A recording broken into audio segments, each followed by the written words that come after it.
Hello, everybody. We are live from Howard Schnellenberger Field at the newly named Flagler Credit Union Stadium, just about half an hour away from kickoff. It's the Florida Atlantic Football home opener in their 25th season as a program as they welcome an FCS opponent, Florida A&M.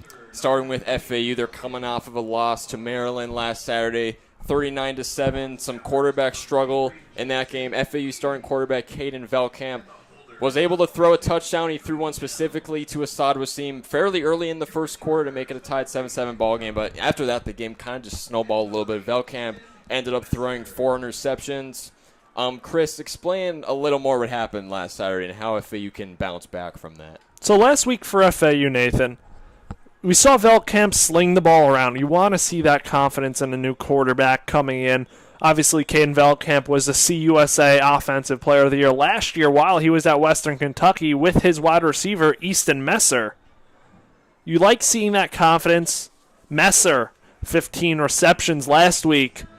Want to see him hold that confidence to keep throwing the ball around. You don't want to get dependent on the run, although FAU does have a three-headed monster and running backs they can go to in Zeke Terrell and Jeremy Sands and Caden Shields-Dutton. You have that there, but you want to keep developing the pass game. 228 passing yards last week. That's not terrible in a game against Maryland if you're FAU. Just want to limit the interceptions, keep the confidence high, and most importantly, short-term memory from FAU. Shut out last week's game. Go into this week. Florida A&M, a team that struggles offensively. Like to see a Zach Kitley offense here. We've seen it before when he was at Texas Tech. He leads high-flying offenses all over the place, and hopefully Kitley gets his first win here at FAU, at home. Good night to do so. Crowd filing in. Overcast evening. So good weather for football. About as good as it gets here in September for this time of year for football. So what's great about Florida is there's really no seasons. There's no such thing as snow down here. It's pretty much the same all year round. Going back to Velkamp a little bit, how you were talking about him being aggressive, and then as well as Coach Kitley. We know how aggressive Coach Kitley is going to be. He was talking about a little after the Maryland game how he's going to plenty of times lean towards the analytical side and go for it on fourth down. When he sees fit, though, he's not going to be reckless about it. He made that very well known. And when you look at the stat sheet against Maryland, it was honestly very close, despite what the score looked like. FAU had 9 more passing yards than the Terrapins. They only had 35 less rushing yards. So, when you look at the stats, you would think that it was a very close ball game. But obviously, the interceptions is ultimately what killed them. Velkamp threw 4, and then backup quarterback Zach Gibson. He came in. He threw a couple. You can, whether it was their fault or not, but 6 interceptions obviously isn't ideal. But I think as long as FAU can control that here today, this is a good way to take care of business, good way to build some confidence. Obviously, you're not quite beginning American Conference play yet, as next Saturday, FAU will travel down to Miami to take on FIU in what will be the 23rd edition of the Shoe Bowl. And after that, you'll begin American play. For FAU, building off of those interceptions, defense last week, it was like nonstop they were on the field because interception, they'd get off the field, and they'd be right back on the field after another interception. So tough for the defense to catch their breath last week. Hopefully the offense, although Kitley does tend to have high-flying, fast-moving offenses, might want to see a little bit controlling the ball here, controlling the tempo, and give your defense a break if needed and run the ball with that three-headed monster you have in running backs. And flipping it to Florida A&M, you have some good running backs in Thad Franklin Jr., who's first-team All-SWAC this year, and Levante Somerset, the backup. 2 very good running backs for this Florida A&M team. And they're built off that offensive line. Charles Davis and Ashton Grable, 2 very good offensive linemen, both of them first-team All-SWAC as well. So they're going to look to pound the rock and really depend on that rushing. They have Jalen Rogers, wide receiver 1 for that team for Florida A&M, as well as Kenari Wilcher, 2 solid wide receivers, but they are a run-heavy offense. And then staying on FAMU, specifically going to the quarterback position, they didn't exactly know who was going to be starting at quarterback before the season started. It looks like today it's going to be redshirt sophomore R.J. Johnson III. 6'2", 216, out of Atlanta, Georgia. Transferred in from Toledo. This will be his first career start came against Howard last week. So he got the start last week because the quarterback battle really came down to, it was between him and junior quarterback Jet Petty, who last season threw for over 2,700 yards, 23 touchdowns, only 5 interceptions. So, I mean, when you look at the two sides, I could understand why James Colsey, the third FAMU's head coach, would have had a tough time picking between. And then you got R.J. Johnson, threw 17 of 32 last week, 183 passing yards. No touchdowns or interceptions, but, I mean, at least the passing numbers look very good. So both quarterbacks are definitely capable, but Colsey decided to go with R.J. Johnson. He's going to go with him again tonight, so we will see how that goes. And for flipping it out of the FAU defense when it comes to figuring out this Florida A&M offense and stopping them, it's going to be the run for Florida A&M. I think if you're FAU, you know that. So looking at guys like Wilkie Denaud, C.J. Dodgett Jr., those guys on the line, those are going to be the guys you got to stuff the run, and you got to make R.J. Johnson feel the pressure. If you could do that, it's going to be a very successful night for this FAU team. And that's where it really starts for FAU. For FAMU's defense, too, they have 5 all-conference preseason players. They are not a defense to look lightly at. You have Nayron Jenkins, a linebacker, Davion Westmoreland, T.J. Higgins, and James Gardner and Jameel Sanders, both second-team all-conference. So 3 first-team, 2 second-team preseason all-conference players for Florida A&M. That there are no rollovers, and it's going to be a challenge for this FAU offense. Got to come out and just control the ball. That's the whole key to the game for FAU. If you lose the turnover battle, you're most likely going to lose the game, as FAU did last week in large fashion, 39-7. So you don't throw those interceptions. You are very much in that game. Yes. And you possibly win Correct. that game. We saw it last week, too, with FAU. They had a lot of drives where they got into Maryland territory, and then the interception came. So they were driving down the field.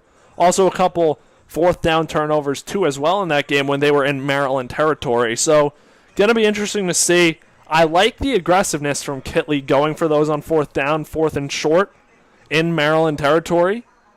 I can't complain about that. First drive of the season for FAU against Maryland, they went for it fourth down deep in Maryland territory. It was in the red zone, and it was fourth and short, but I like the aggressiveness a lot. It's a good thing for a new team, get the confidence up and see where they can go. And for Velkamp today, hopefully we see him throw the ball like he did last year at Western Kentucky.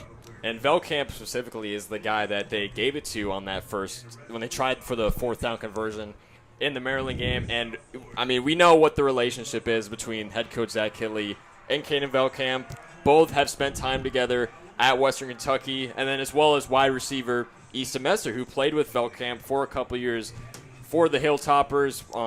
Messer started as a walk-on. Velkamp started as a scholarship player. Both guys met in, I believe it was summer of 2022, and they have been best friends ever since. So the team chemistry is definitely there. Going back to what you said earlier about Messer, 15 receptions against Maryland, tied FAU program record, 4 receptions in a game. But if you're going to be successful for this offense, especially in the long term, you're going to have to start looking to other guys like Messer, because and I'm sure Florida A&M is going to notice it at some point in the game, they're going to start covering Easton Messer, maybe and start to double team him at some point in the game. So you got to start giving it to other guys. And I'm looking at guys. First guy I'm looking at is redshirt sophomore, Colorado transfer Asad Wasim. He had FAU's one and only touchdown against Maryland pretty early in the game. Other guys like redshirt senior Quincy Brown, who didn't play at Maryland last game. He came down with a tweak the week prior to the game, so he unfortunately did not play. But it looks like we're going to get to see him at least a little bit tonight. You definitely need, and along with Messer, you know he's going to show up.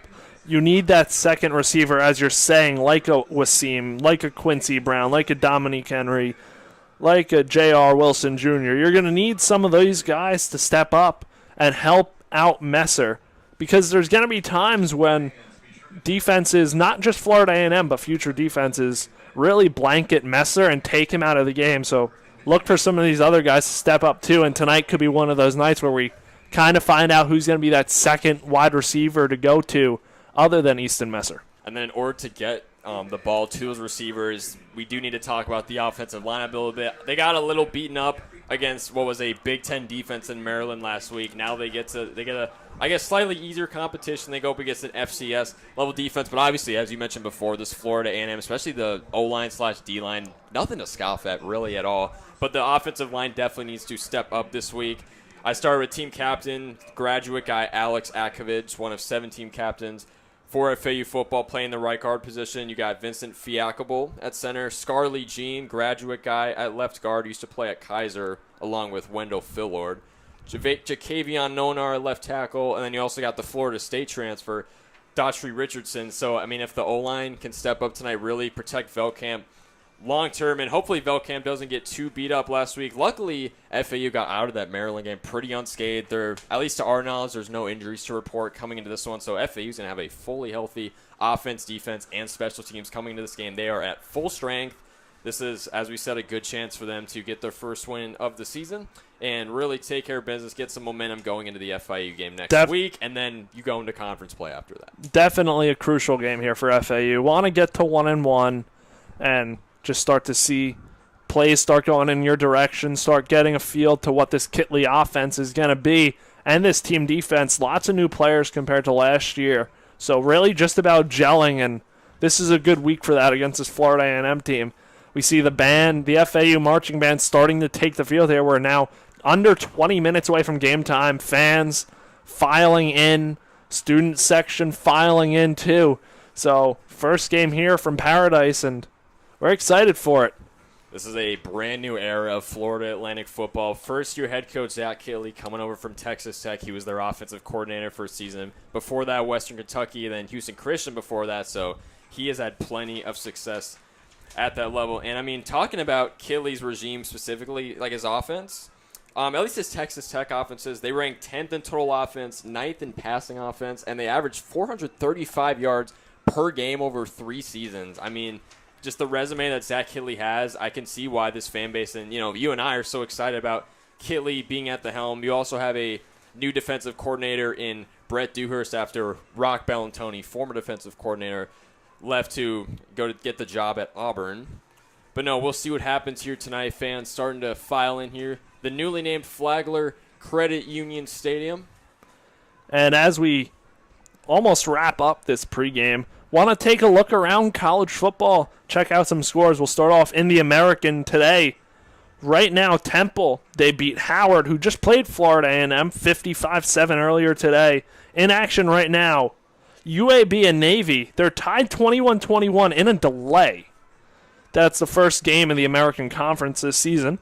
The Florida Gators are beating USF 9-3, 42 seconds left in the second quarter. Western Michigan is beating North Texas 17-10, 8:52 left in the third. And UTSA is losing to Texas State 26-21 with 11-12 left in the third.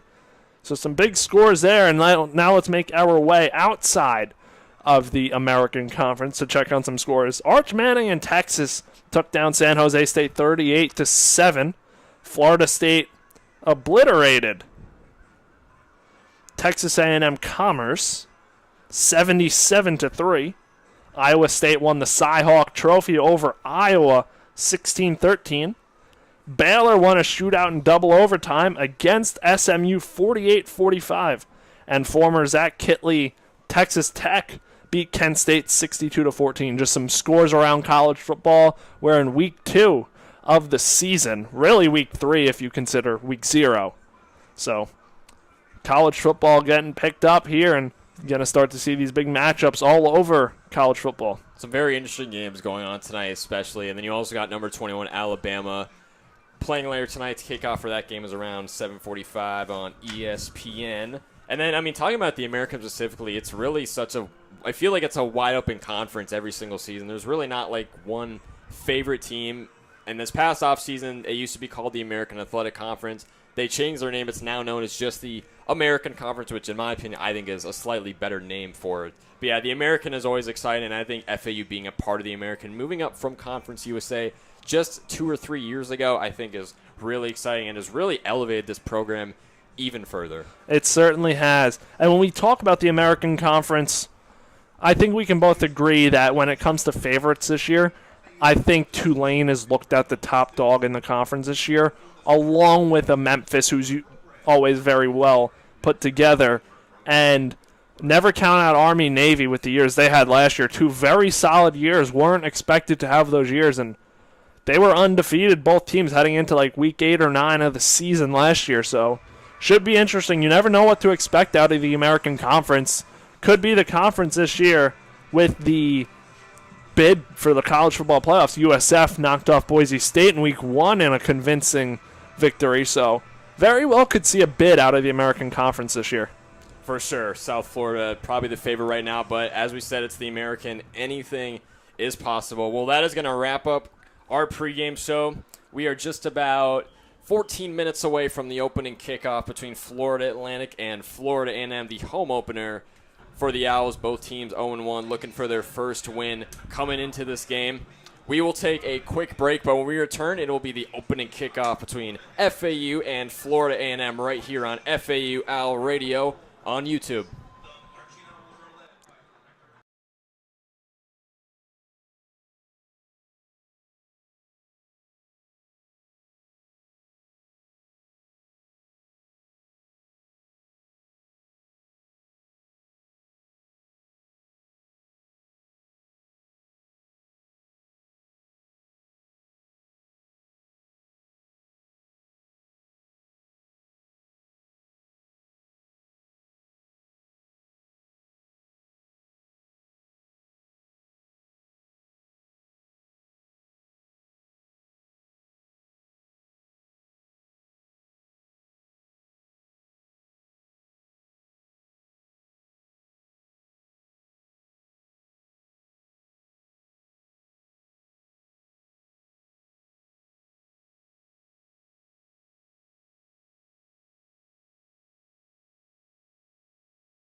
Oh, wow. And welcome back to FAU Owl Radio on YouTube. Nathan Korst joined alongside Chris Talt. We are just a moment away from the opening kickoff between Florida Atlantic and Florida A&M, and Florida A&M has won the toss. They have elected to receive in the first half, which means FAU will receive in the second half. Excited for this game here, Nathan. Crowd ready. Student section is ready. Players in the huddle waiting for the kickoff to run out onto the field. An interesting choice by Florida A&M, electing to receive the first half kickoff.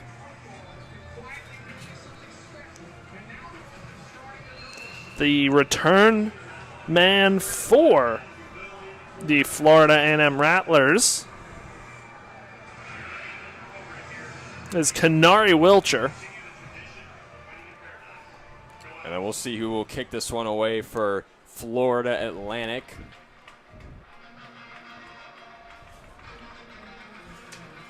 And it looks like it's going to be Andrew Nelms kicking this one off for FAU.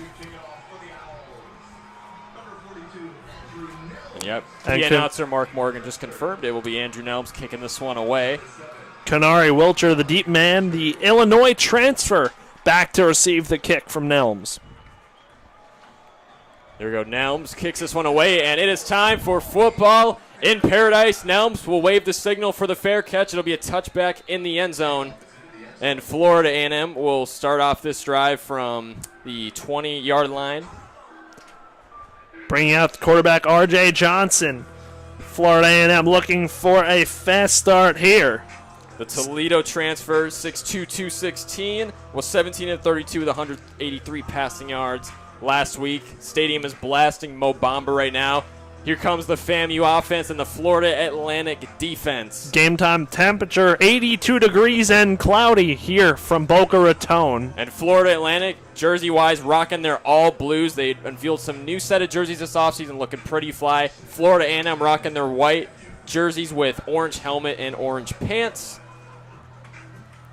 And here we go. First drive of the ball game. Johnson under center. 3 receivers to his right, 1 to his left. Johnson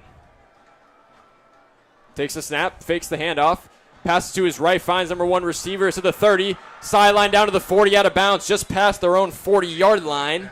Good play from Jalen Rogers, the receiver, transfer from Tulane last week, had 4 receptions for 51 yards. Certainly one of the playmakers of this offense and one of the older guys in this receiver room. Just to start Florida A&M want to set that tempo if you're A&M and just get the ball moving. So ball will be spotted at their own 41, first down for Florida A&M. Johnson under center takes the snap, going to hand it off to his running back, cutting back to the right, and he's immediately met. It's number 20 for FAU, Chris Keys Jr. with a great stop just under the 45-yard line, so only gain of maybe 1 or 2 yards there. Good stop from Keys Jr. for FAU. It'll be second down and 9, so only a yard there from the FAMU running back. Couldn't quite identify him. That was Thad Johnson Jr., running back number 1 for this Florida A&M offense. The correction will be second down and 7 from their own 44. 2 receivers to his right, 2 to his left as Johnson takes the snap. Back to pass. Johnson thrown to his right. Pass batted down by Wendell Fillard. Couldn't come away with the takeaway, but great way to jump on the pass, force the incompletion, and it'll bring up 3rd and 7. Wendell Fillard jumped the route there, almost had the interception. Just couldn't come away with it, but a great play there. Now 3rd down. We'll see if this crowd can come alive here. The FAU student section waving their flags and standing up for this play. 3rd and 7 now from their own 44-yard line is the FAMU offense. 3 receivers to the left of Johnson, 2 to his right. Spread formation. Here we go. Johnson takes the snap. He's going back to pass. Pressure coming. Has to get it away, and he throws it away. Incomplete. Overthrew his receiver. Pressure came pretty much immediately from this FAU defense, and they force it a 4th and down. Eric Brantley Jr. forcing the pressure. Almost got to Johnson the 3rd on that play. Made him rush the throw and overthrew it. So a good play there by this FAU defensive line. 1 first down for Florida A&M, and then after that, 3 straight plays and out. So FAU getting the ball here for the first time at Flagler Credit Union Stadium. Florida A&M will punt this one away. Punt is up, skies into the air. Back to get it. Looks like it's Easton Messer. He's going to fair catch it around the 23-ish yard line. So FAU will begin their first drive of the ballgame from their own 23-yard line. Zach Kidley in this exciting air raid offense led by former Western Kentucky 2024 CUSA Offensive Player of the Year, Caden Velkamp. Caden Velkamp looking to get things started here early for FAU. It'll be first down and 10 from their 24 for this FAU offense. One receiver to the left of Velkamp, two to his right. Here we go, Velkamp. First snap at Flagler Credit Union Stadium. It's a handoff to the running back. Gets a couple of yards just under the 27, 28-yard line. Jamari Sands with his first rush of the game. And we'll see a lot of Jamari Sands, Xavier Terrell, and some of Caden Shields Dutton this evening. FAU uses a good mix of all three of those running backs. Little three-headed monster as we talked about pregame. So second down. Velkamp takes a snap, back to pass. He's being patient, throws up the middle, finds Assad, was seen for a completion. That's a first down FAU. He was tackled around the 37-yard line. FAU starting to move the chains a little bit. And Velkamp bouncing around there in the pocket, looking for options. Stayed composed, waited for that one. Next snap, Velkamp takes it, airing it out deep, looking for Easton Messer, but he overthrew him. That's an incompletion, so it'll be second down and 10. Had him down the right side, beat the defender, just overthrew Messer by 5 yards or so. And we talked about pregame how Messer had tied a program record with receptions against Maryland last week, had 15 of those bad boys. But Velkamp will need to share the ball a little more if FAU wants to be successful long term. So no running back set on this play. 2 receivers to the right of Velkamp, 3 to his left, more of a spread formation. Velkamp takes a snap out of the shotgun. Velkamp throwing it, finds Easton Messer on a short route, runs out of bounds around the 45-yard line. And it'll be third and short for FAU. Want to live there. Good play to Messer out to his right.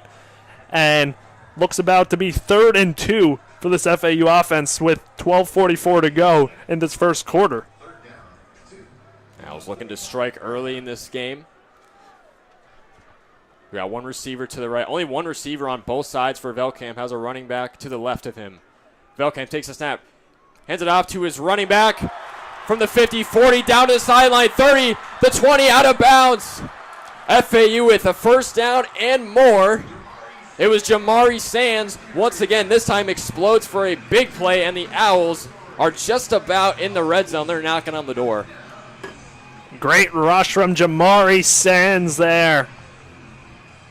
3rd and short, you know you're going to run the ball. This is an air raid offense, but FAU has said, Kidley has said they will still run the ball. 2 receivers to the left of Velkamp, 1 to his right. Jamari Sands right next to Velkamp once again. He's starting running back for FAU. Velkamp takes a snap, hands it off to Sands, looking for a convoy. Run into the outside at the 20. Helmet comes off. Sands is taken down around the 19-yard line. And somebody on FAMU, their helmet came off. Not sure who it was. But, yeah, Jamari Sands won't get much on this play. Only gets about 1 or 2 yards.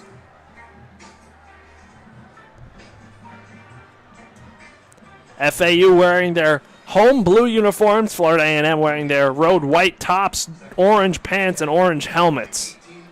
FAU debuted new uniforms just a couple weeks ago. Second down and 10 from the FAMU 18. Messer in motion. Velkamp takes a snap.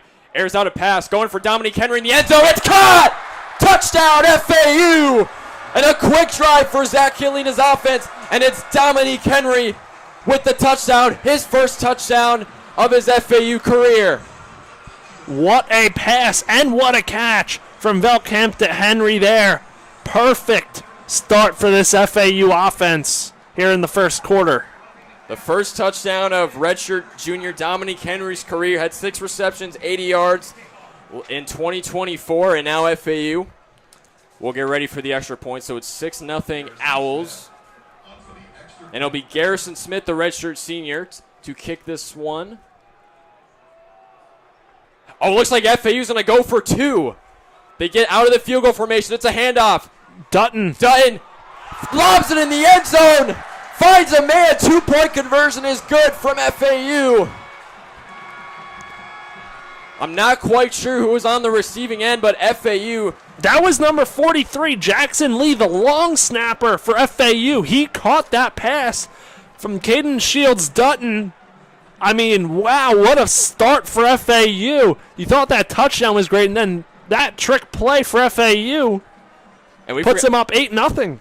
I mean, we forgot to talk about the trick plays pregame. Zach Killey, he's almost a madman, especially when it comes to fourth down situations. But he made FAMU think that he was going to go for a field goal, and then they completely changed the formation in quick and got it to long snapper Jackson Lee for the 2-point conversion. So FAU jumps out of the gates with an 8-0 lead over Florida A&M. 11:15 left to go in the first quarter, and we will take a quick break right here on FAU Owl Radio on YouTube.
You're right.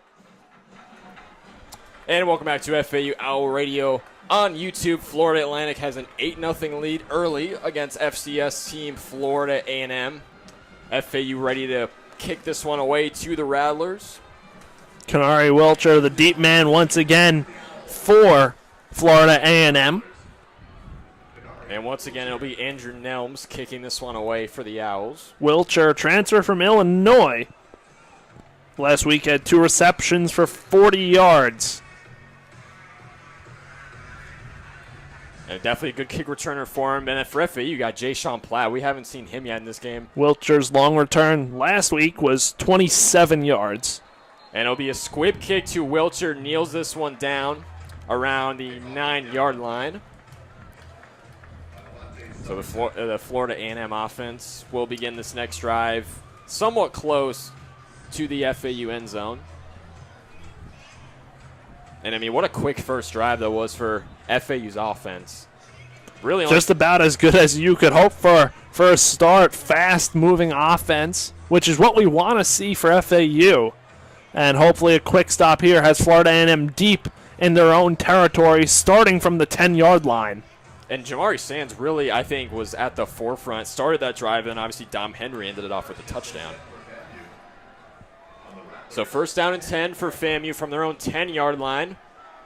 Just one receiver to Johnson's right, 1 or 2 to his left. Johnson takes the snap, hands it off to his running back, running it right up the gut.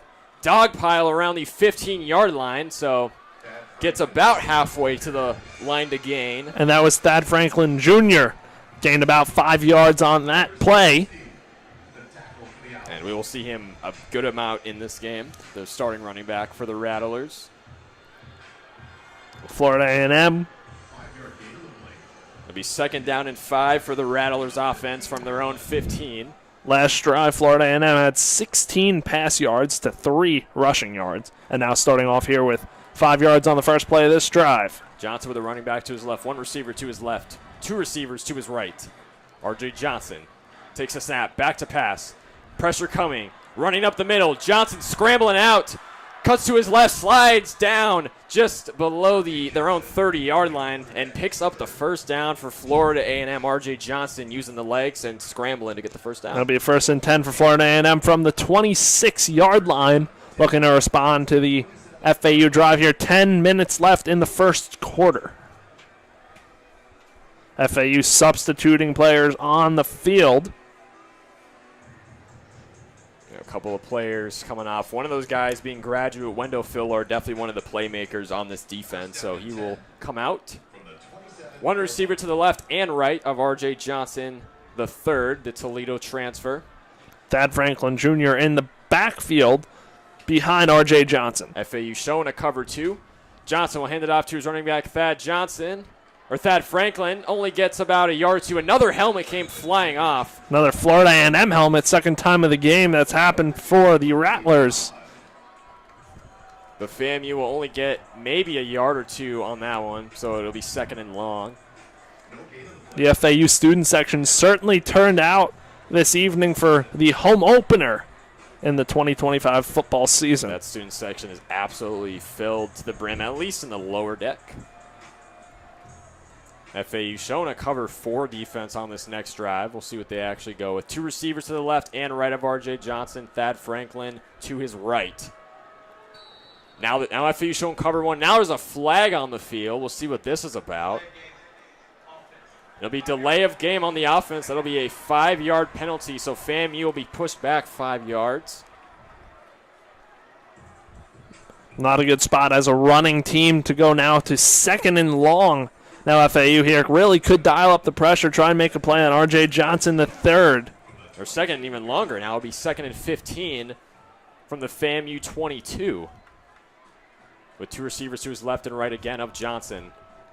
Al is showing cover 2. Johnson back to pass. Pressure's coming. He's trying to scramble out of there, and he's sacked down.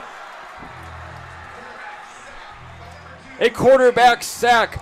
Wilkie FAU. Denaud with the sack for FAU. The Mississippi State transfer coming up big here. Now it's 3rd and even longer than that 2nd down play. 3rd and 22 to be exact. They're pushed back to their own 15 for FAMU. Now this FAU crowd really getting into it here, looking for another big stop. Owl secondary backing up. 3 receivers to the right of Johnson, 1 to his left. Johnson getting the signal from the sideline. Head coach James Colsey III in his 2nd season at the helm for Florida A&M. Thad Franklin to his right. Johnson under center. Takes the snap. He's back to pass. Makes a short pass to his wide receiver at the 20. Cuts to the right. To the 25. He's cut down. And it'll be a 4th down for Florida A&M. The FAU defense steps up after what was an amazing sack from Wilkie Denaud to push the FAMU offense back even further. That pass was complete to Kanari Wilcher for Florida A&M. 3rd and down. That was 3rd down, now 4th down. FAU getting the ball back here. Easton Messer, the return man, standing around FAU's own 35-yard line. Gotta wonder if we'll see Jay Sean Platt at all this game. The speed he has, he's an excellent kick returner, but so is Easton Messer. And the punter for Florida A&M, Robert Esslinger. Blocked! The punt is blocked! Recovered in the end zone for an FAU touchdown! What is going on in Boca Raton? First you had the fake field goal for the 2-point conversion from the FAU offense, and now the FAU special teams unit comes away with a touchdown. I didn't catch a number on who blocked that. I think it was Lawrence Johnson. Number 22, Lawrence Johnson. And FAU gets an improbable touchdown to make it a 14-zip ball game. And now they'll kick the PAT. It'll be Garrison Smith for the 2nd time today. He's 1 of 1. And he was 1 of 1 last Saturday against Maryland as well. Spot kick is up.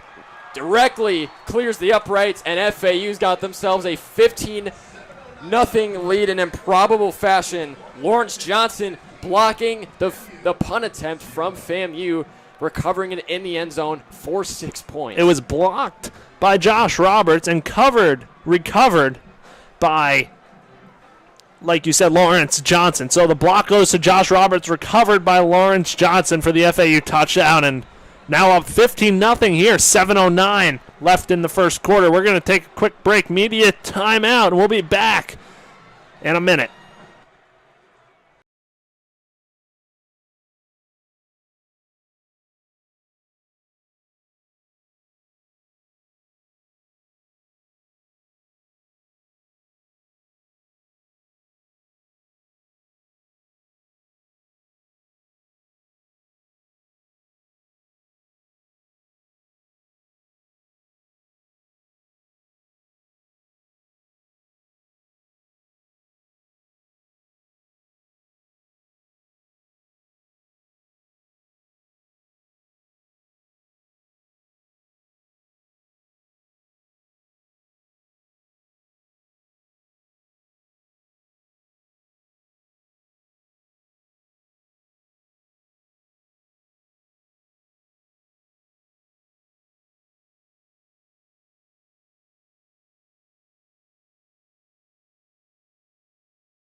And welcome back to FAU Owl Radio on YouTube. Nathan Korst joined alongside Chris Talt.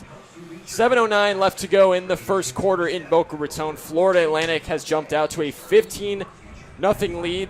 Early touchdown in the game scored by Dominic Henry. And then FAU decided to go for two after a fake field goal. They were able to convert. And then FAU just scored their second touchdown off of a blocked punt by, as you said earlier, Josh Roberts, recovered in the end zone by Lawrence Johnson, and that's the first blocked punt for a touchdown for FAU since 2019, so it's been 6 years since anything like that has happened. Great play by FAU. Now you get that defense right back out there on the field, who has had two very good stops so far to Florida A&M's first two drives, looking for a third here coming up, and only in the first quarter, 7:09 to go with a 15-0 lead. FAU will kick this one away for the third time. Andrew Nelms once again kicking this one away, spotted at the 30. And the return man, Kanari Wilcher, will let this one drop in the back of the end zone for a touchback. So FAMU will start their next drive at their own 20. So FAU bringing back out this defense. Florida A&M has to score here, at least get something going. Already in a 15-0 hole. And then, Wilkie Denard and Wendell Filler, I think, were the two MVPs of, at least so far, on the defensive end. So no doubt. If they can step up again on this drive, it's going to be a tough day for this Rattlers offense. And we could feel it, the energy in this stadium right now. We see it down on the FAU sideline, the student section as well. The energy is high in the building this evening for home game number 1. Rattlers offense back out there, 1st and 10 from their own 25, not 20. And the snap was buffed. RJ Johnson has to get on top of it down at the 8-yard line. What is going on with Florida A&M right now? Just completely buffed the punt, and now they have to start the next play from their own end zone. It's going to be 2nd and long. 2nd and long from the 4-yard line. And now FAMU really in a hole here.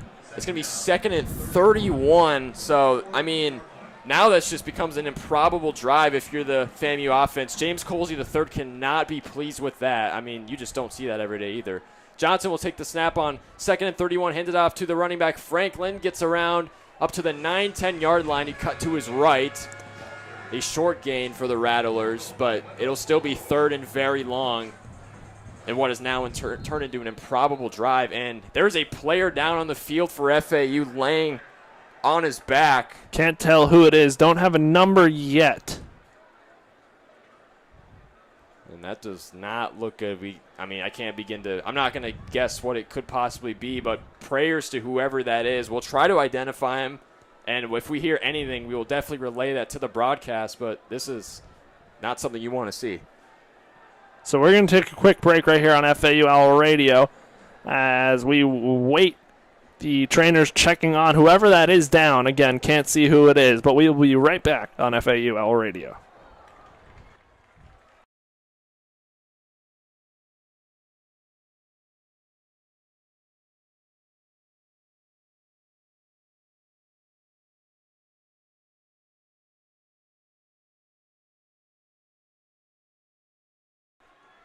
And we're back. Leon Hart Jr. was the injured man, walked off under his own power. Hopefully he is okay. But FAU defense back on the field now. 6:17 to go in the first quarter. 3rd and long for this Florida A&M offense. 3rd and 26 from their own 9-yard line. Can FAMU pull out a miracle on a 3rd and long with 2 receivers to the right and left of R.J. Johnson III, Franklin, the running back, to his left. FAU with 3 corners all the way back. Johnson takes the snap, throws it left to his running back, Franklin.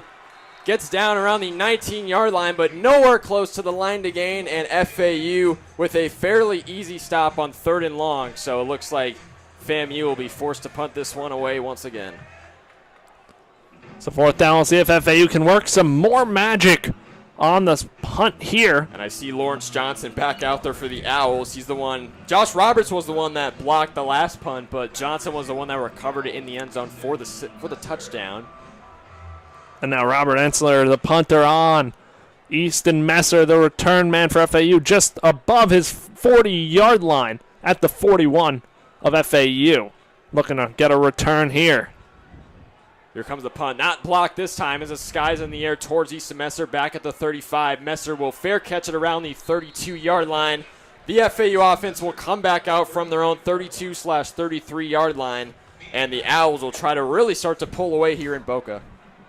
And we will go to a quick media timeout.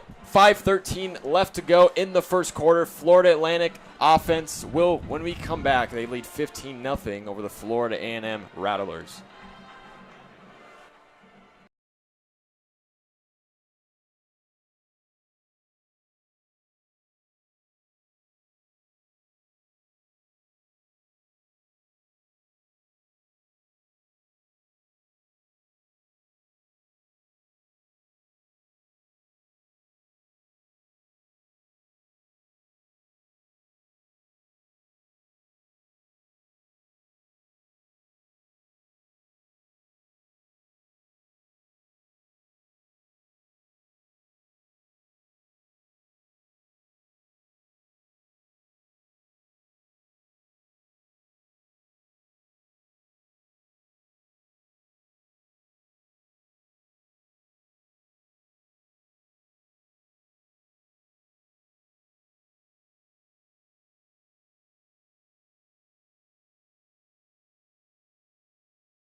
And welcome back to FAU Radio on YouTube. Nathan Korst joined alongside Chris Talt.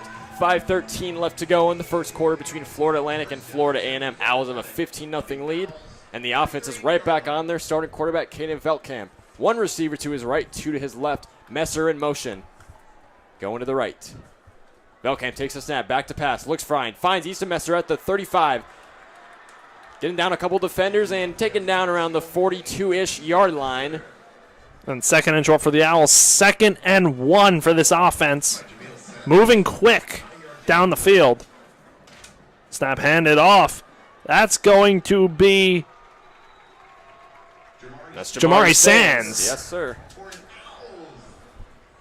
And that's a first down, FAU. It'll be from just about the 50-yard line. Veldkamp takes the snap really quick, back to pass. Finds Jamari Sands in the flat.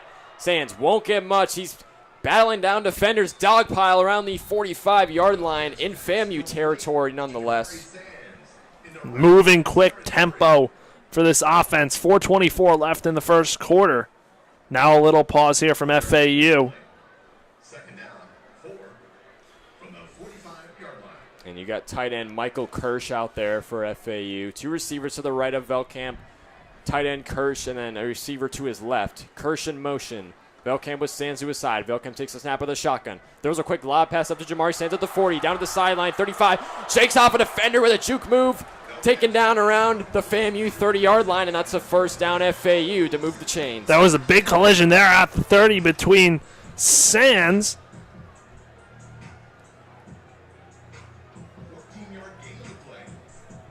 Jamari Sands with a great stiff arm against the FAMU defense, and there's a reason why he's RB1 for Zach Hitley. Two receivers to the right of Veldkamp, one to his left. Michael Kirsch on the right side, Jamari Sands to Veldkamp's right. Veldkamp asking for the signal, takes a snap. Fake handoff, play action, throws it right. Finds a man, it's Jaysean Platt. Runs out of bounds around the 25-ish yard line. Jaysean Platt with a short pickup. It'll be second and medium for FAU. Jaysean Platt turned the corner there, defender close to him. Turned the corner out to the sideline and really put it into gears there. It was a 12-yard gain from Jaysean Platt. 1st and 10 from around the 20-yard line. 3 minutes left now in the first quarter. Only in the first quarter, 15-0 FAU. Veldkamp takes a snap, back to pass. Pressure coming immediately, has to throw it. Way overshot in the end zone. Flag comes down. 2 flags come down. Incomplete pass from Veldkamp, but we'll see what the penalties are about. I didn't see anything noticeable. Looks like it's going to be on the Florida A&M defense. Looks like they're calling pass interference.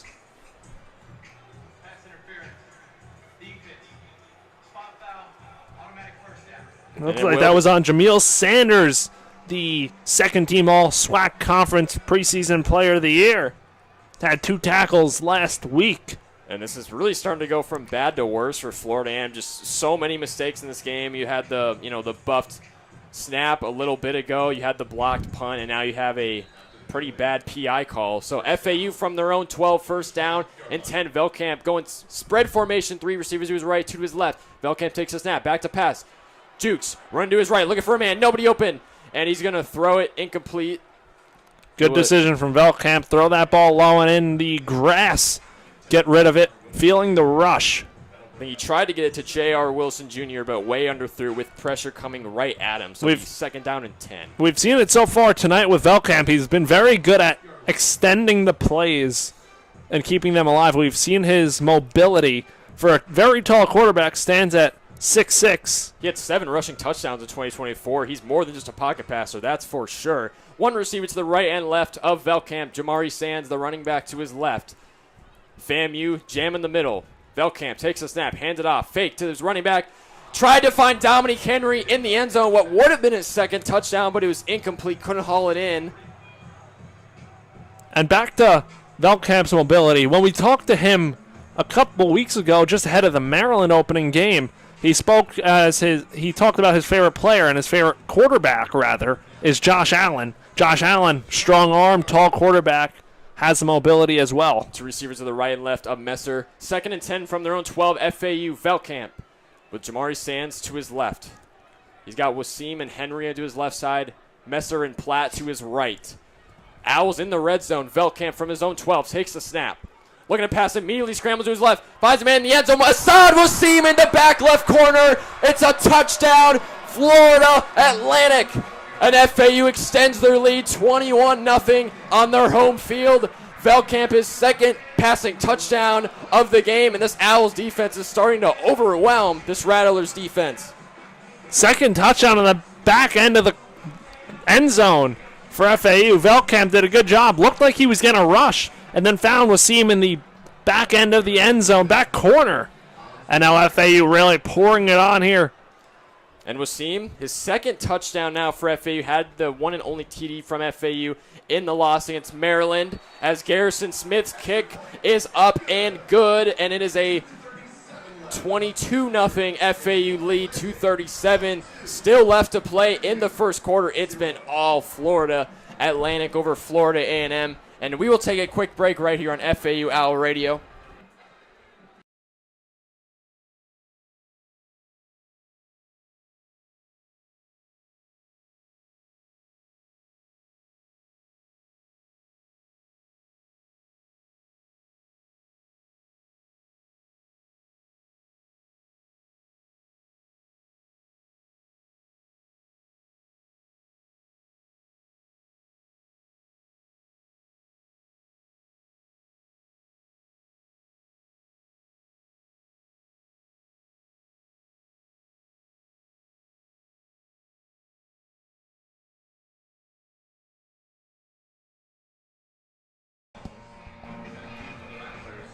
And welcome back to FAU Owl Radio. Quick media timeout there. 2:37 left to play in the first quarter. It's been all Florida Atlantic here over Florida A&M. 22-0 is our score here at Flagler Credit Union Stadium in Boca Raton, Florida, as kicker Andrew Nelms for FAU kicks this one away.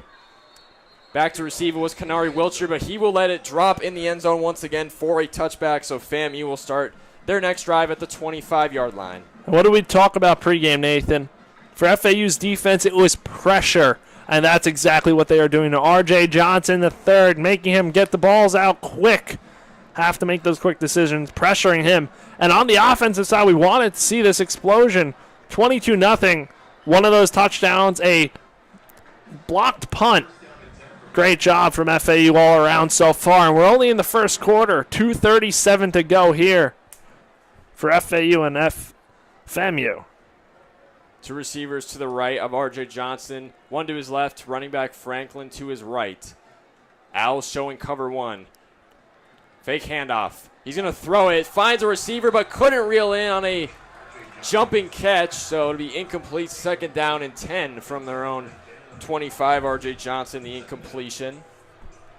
That was intended to Jalen Rogers, the wide receiver transfer from Tulane. So it'll be second down and 10 from the FAMU 25. FAU with showing one safety in the backfield as Johnson takes the snap. Quick throw to his receiver, taken down around the 35-yard line, and I think that's going to be a first down Florida A&M, just barely. Miles Campbell on the catch.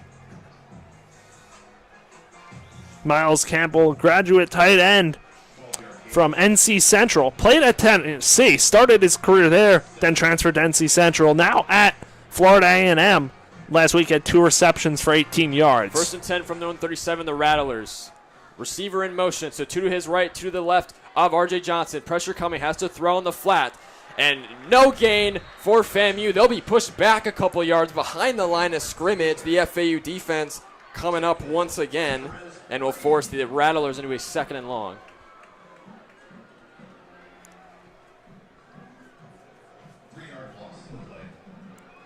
It'll be a loss of 3. It'll be second down and 13 from their own 34. R.J. Johnson, 5 of 8 so far in this game, 45 yards passing.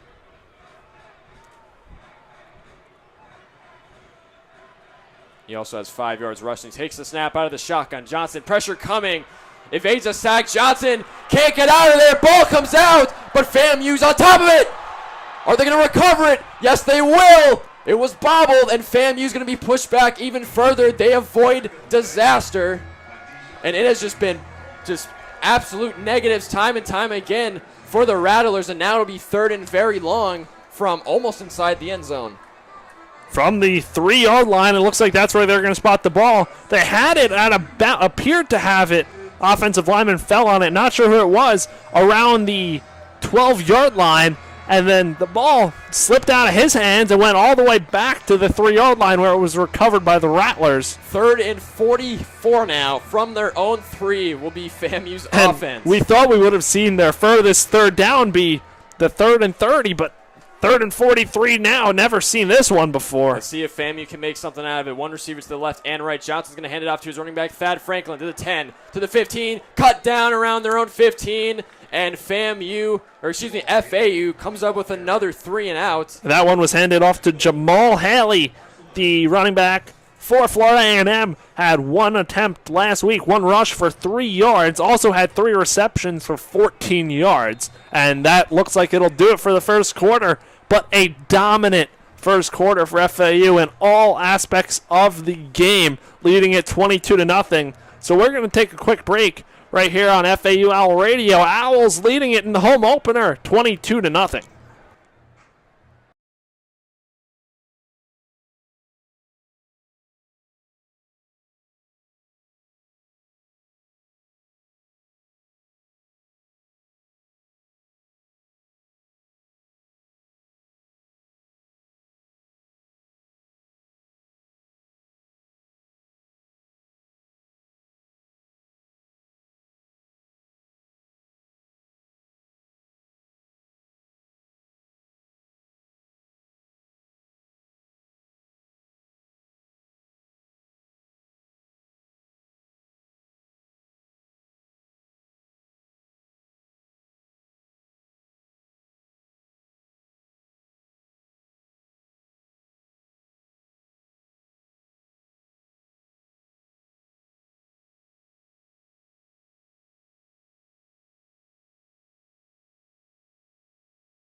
And we're back on FAU Owl Radio. The home opener in the 2025 football season for FAU against the Florida A&M Rattlers. And second quarter here, 22-0 lead, all FAU so far.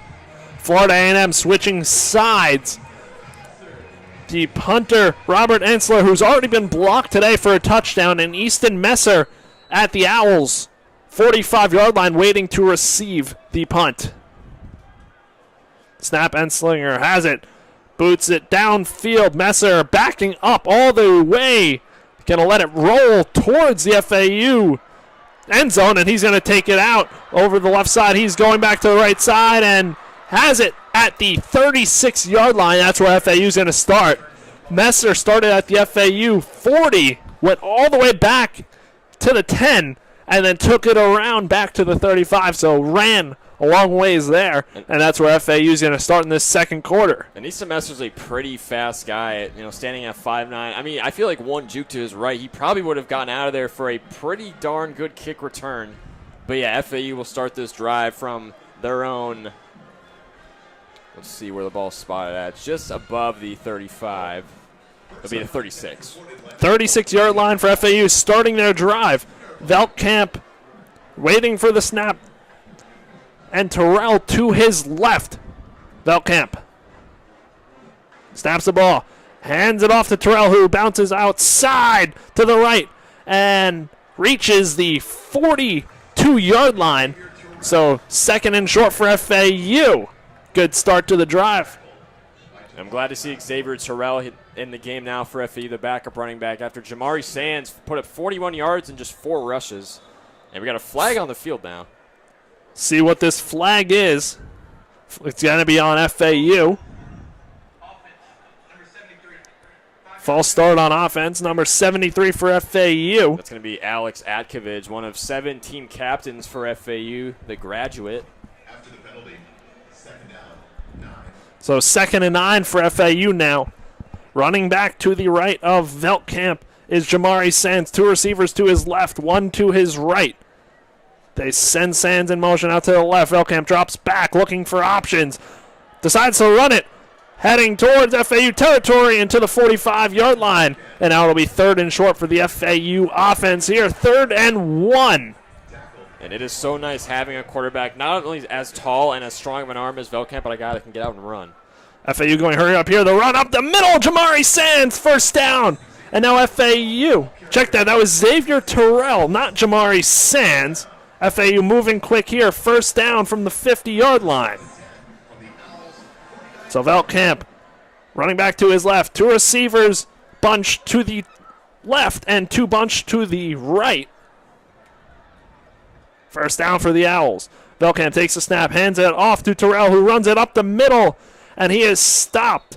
Gain of 1. So 2nd and 9 for the FAU offense. And this could be a point where the Florida A&M defense really starts stepping up, especially the defensive line. They've been able to stop the run game from Terrell, although he had a nice last play, did a little barrel roll for the first down, but very speedy, very aggressive Xavier Terrell. Terrell set up to Veldkamp's right, 2 receivers to his left, 1 to the right. Tight end Michael Kirsch was in motion, looked to hand off to Terrell, looking down the field, scanning, and caught for FAU. That is caught by Jay-Sean Platt for a first down. So FAU moving the chains here yet again and set up at the 35-yard line of Florida A&M. The snap from Veldkamp, looking deep. Moves to his left, hustles. He's going to run it. And Veldkamp gets to the 29-yard line of Florida A&M. So 2nd down and medium here for this FAU offense. And that's 2 rushes, just about 20 yards now rushing for Caden Veldkamp to go along with the 118 passing yards. 2 receivers, 1 receiver to Veldkamp's right, 1 to his left. Running back to Veldkamp's left. Veldkamp snaps the ball. Flag flies. Handoff is stuffed by the Florida A&M defensive line. And that is Xavier Terrell on the handoff. Flag gonna go in the direction of Florida A&M.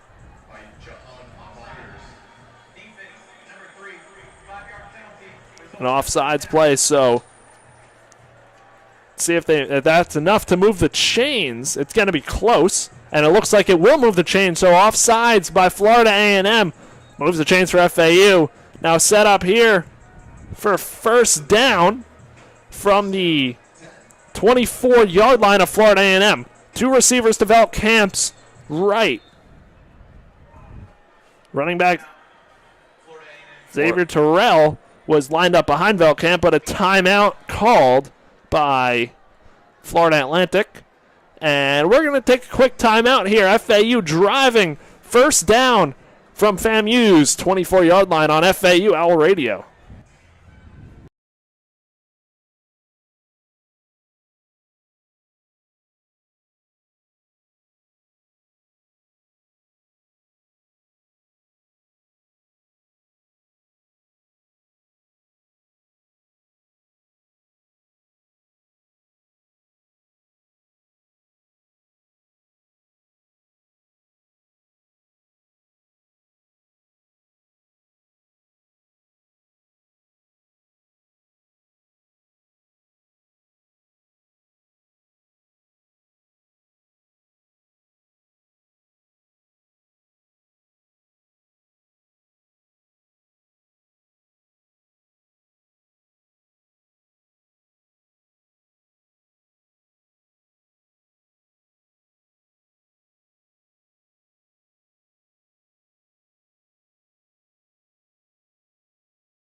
And we're back on FAU Owl Radio. 11:34 to go in the first half. FAU leading at 22-0 and driving on the FAMU 24-yard line. First down and 10 for the Owls offense. High flying so far. Been so aggressive. Last thing you want to see as a FAMU defense is the Owls on your own end of the field for the, fourth time today? Velkamp ready for the snap. Running back to the left. Receiver to the left, and Velkamp goes back, looks right, caught by Jay-Sean Platt for second down and 6 for FAU. And obviously it's good to air it out once in a while. We've seen how aggressive this FAU offense can be, but it's also good to get short, chunk yardage plays like that one. So Velkamp here, medium range. Velkamp snaps the ball, hands it off to Terrell. And he is stuffed close to the marker. Doesn't have enough for the first down, so it'll be 3rd and short for FAU. Velkamp in the hurry up for FAU. 3 receivers to the right, 1 to the left. Running back Terrell to Velkamp's right. So result of the play actually was a first down for FAU. The chains didn't move, so referees timeout to reset the chains. Yeah, you don't see that happen a lot. Little chain malfunction by this crew. 10:30 to go here in the first half. Everything getting sorted out now. It's always important to get the call right, especially this close to the end zone if you're FAU. Receiver in motion for FAU. Velkamp takes a snap. Fakes the handoff to Terrell. Looks end zone. Wide open. Touchdown Owls. Caught by Jay-Sean Platt. And FAU is pouring it on. What a pass. What a catch for FAU. Tightly contested out to Platt, but able to come away with it. And now FAU leads 28-0. 14-yard touchdown. I mean, what else is there to say? Just this hurry-up offense and Velkamp's arm to air it out is just killing this FAMU secondary right now, especially in the back of the end zone. That's what I've noticed. And now extra point attempt by Garrison Smith for FAU. Kick is on the way up, and it is good. So 29-0. FAU, second quarter, 10:17 to go. We're going to take a quick break on Owl Radio. The Owls scoring some more.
And we're back on FAU Owl Radio. Owls set to kick off here with a 29-0 lead. 10:17 left in the first half. Return man for Florida A&M is Kenari Wilcher.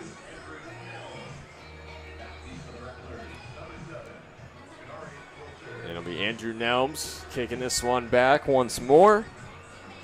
So Nelms set to kick off. We've seen every kickoff so far go into the end zone over the head of Wilcher, so we'll see if that is more of the same for Nelms. Nelms kicks it off for FAU, and just like that, it is over the head of Wilcher into the end zone. So FAMU will start from the 20-yard line. And this is a point, if you're James Colsey III, you got to start instilling some confidence into your offense. We've seen plenty of just grave mistakes haunt this FAMU offense time and time again. Just really it's prevented them from really trying to get back into this game. They just need to tighten up, especially when taking snaps, which, I mean, should be a given, but we've seen it once or twice this game. So FAMU at the 25-yard line starting things off here. FAU defense on the field. Looks like it's a new quarterback for the Rattlers, and that is Jet Petty, the transfer from Long Beach City College, who threw for over 2,700 yards and 23 touchdowns last season. So Petty on the field for the Rattlers. Hands the ball off, and 5 yards for Jamal Haley.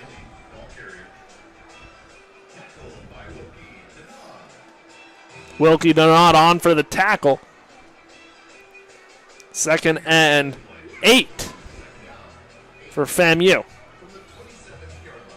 3 receivers to Petty's left, 1 up top to the right. Running back Jamal Haley to Petty's right as well.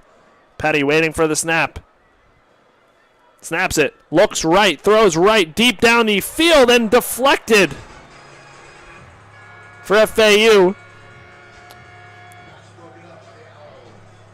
Pass was broken up. That was Demarius McGee, the Kansas transfer, breaking that pass up. It was thrown into double coverage, but McGee was the one that jumped out and batted that pass down to force a 3rd and 8. So 3rd and 8 for this FAMU offense. 3 receivers, trips to the right, to the left. 1 receiver to the right. Running back Jamal Haley to Petty's right as well. Petty snaps the ball. Looks left, throws deep down the field, and that one is broken up by Wendell Pilford Jr. And it's a 3-and-out for FAMU. FAU getting the ball right back. 9:30 to go in this first half. And Wendell Fillard, time and time again, has just come up clutch in the secondary, in coverage, and does just the same that time. 3-and-out. Messer will be on return for FAU. Will set up at about the 25-yard line. Robert Ainslinger looking to get this one away. Messer setting up at the 24-yard line. Ainslinger had a good punt last time, but also a good return by Messer. The snap just gets this one away. 3 Owls almost get it. A short punt. That one's going to hit out of bounds at the 46-yard line of FAU, so that's where they'll start. Good starting field position and a short field to work with for FAU. And we've seen 3 touchdowns, at least passing touchdowns, from this Florida Atlantic offense, all to different receivers. Dom Henry's got one. Assad Wasim's got one. Lots of action for FAU. Velkamp leading the offense out onto the field. Running back following with him will be Jamari Sands after Terrell got a run for the pretty much last full drive. Now it's switching it up, going to Sands. 3 receivers to the right. Sands lined up to the left. Velkamp in shotgun.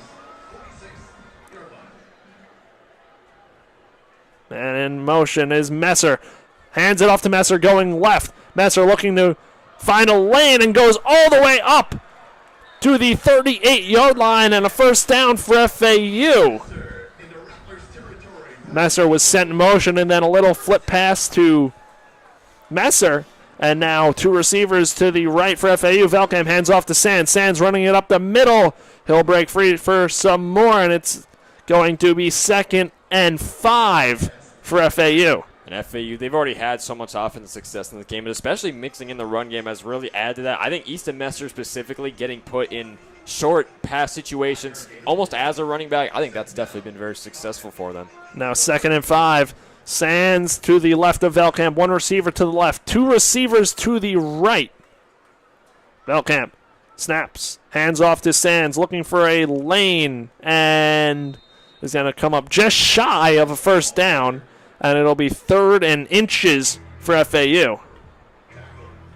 Interested to see what Zach Keeley's going to do on a 3rd and short here. And nonetheless, if it ends up being a 4th and short, but I'm thinking Keeley's going to run this straight up the gut with Jamari Sands. Velkamp snaps the ball, hands it off to Sands. Sands bounces outside to the left. Inside the 20, Jukes still standing. And is now tackled at the 17-yard line. But a first down for FAU and an impressive run by Sands. Now inside 8 minutes to go here in the first half. FAU in the red zone. Jamari Sands just so elusive, so strong, just has a way to bounce off, as you said, and extend plays. Velkamp snaps the ball, fakes the handoff to Sands, looking end zone, throws end zone into double coverage and incomplete. Intended receiver was Jayshon Platt, but Velkamp missed Platt, throwing wide, and it'll be 2nd and 10. You got to like the aggressiveness, and we've seen it all game from Velkamp, just trying to really dart receivers in the end zone. He's really going for shot plays. So Terrell onto the field now in place of Sands.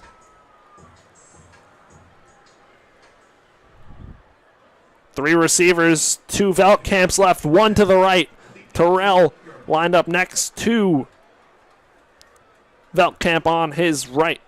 Velkamp snaps the ball from the shotgun. Fakes the handoff, throws end zone. Platt almost comes away with it, but that's going to be an INT. No, not an INT. A PI. A PI. Jayshon Platt got held. Got held right, saw it above the shoulder pad, and got held. It's going to be a first down for FAU. And right and deep in the end zone. Right as well. set up. Seen lots of shots taken by Velkamp. 7:30 to go here in the first half. Now FAU. Could this be Velkamp territory? Take it and run it into the end zone? We saw it against Maryland. First drive of the game, they went for it. Velkamp on a 4th down trying to rush to the end zone. We could definitely see that here. FAU going bunch formation to Velkamp's right.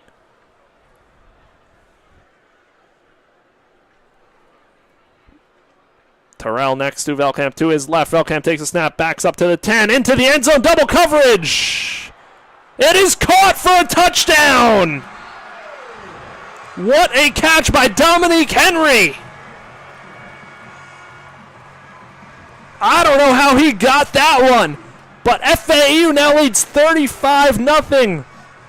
What a catch from Henry. His second of the game, leads all receivers now in this one. FAU starting to run up the score 35-0. And we've seen a lot of big scores across college football. We saw Florida State putting up 77 earlier. FAU could be headed towards that territory. So Garrison Smith on for the extra point. Yet another touchdown for this FAU offense. And what a catch by Dominique Henry. Defender tightly guarding him and somehow got his hands around that ball. Threaded the needle, Velkamp. Yes, he did. Great pass, great catch all around for FAU. Smith waiting for the extra point. The snap, the hold is good. And FAU leads at 36-0. 7:26 to go in the second quarter. We're going to take a quick break on FAU Owl Radio. Owls continuing to score here in Paradise.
And we are back on FAU Owl Radio. Owls set to kick off here. 36-0 lead. 7 minutes and 26 seconds left in the first half.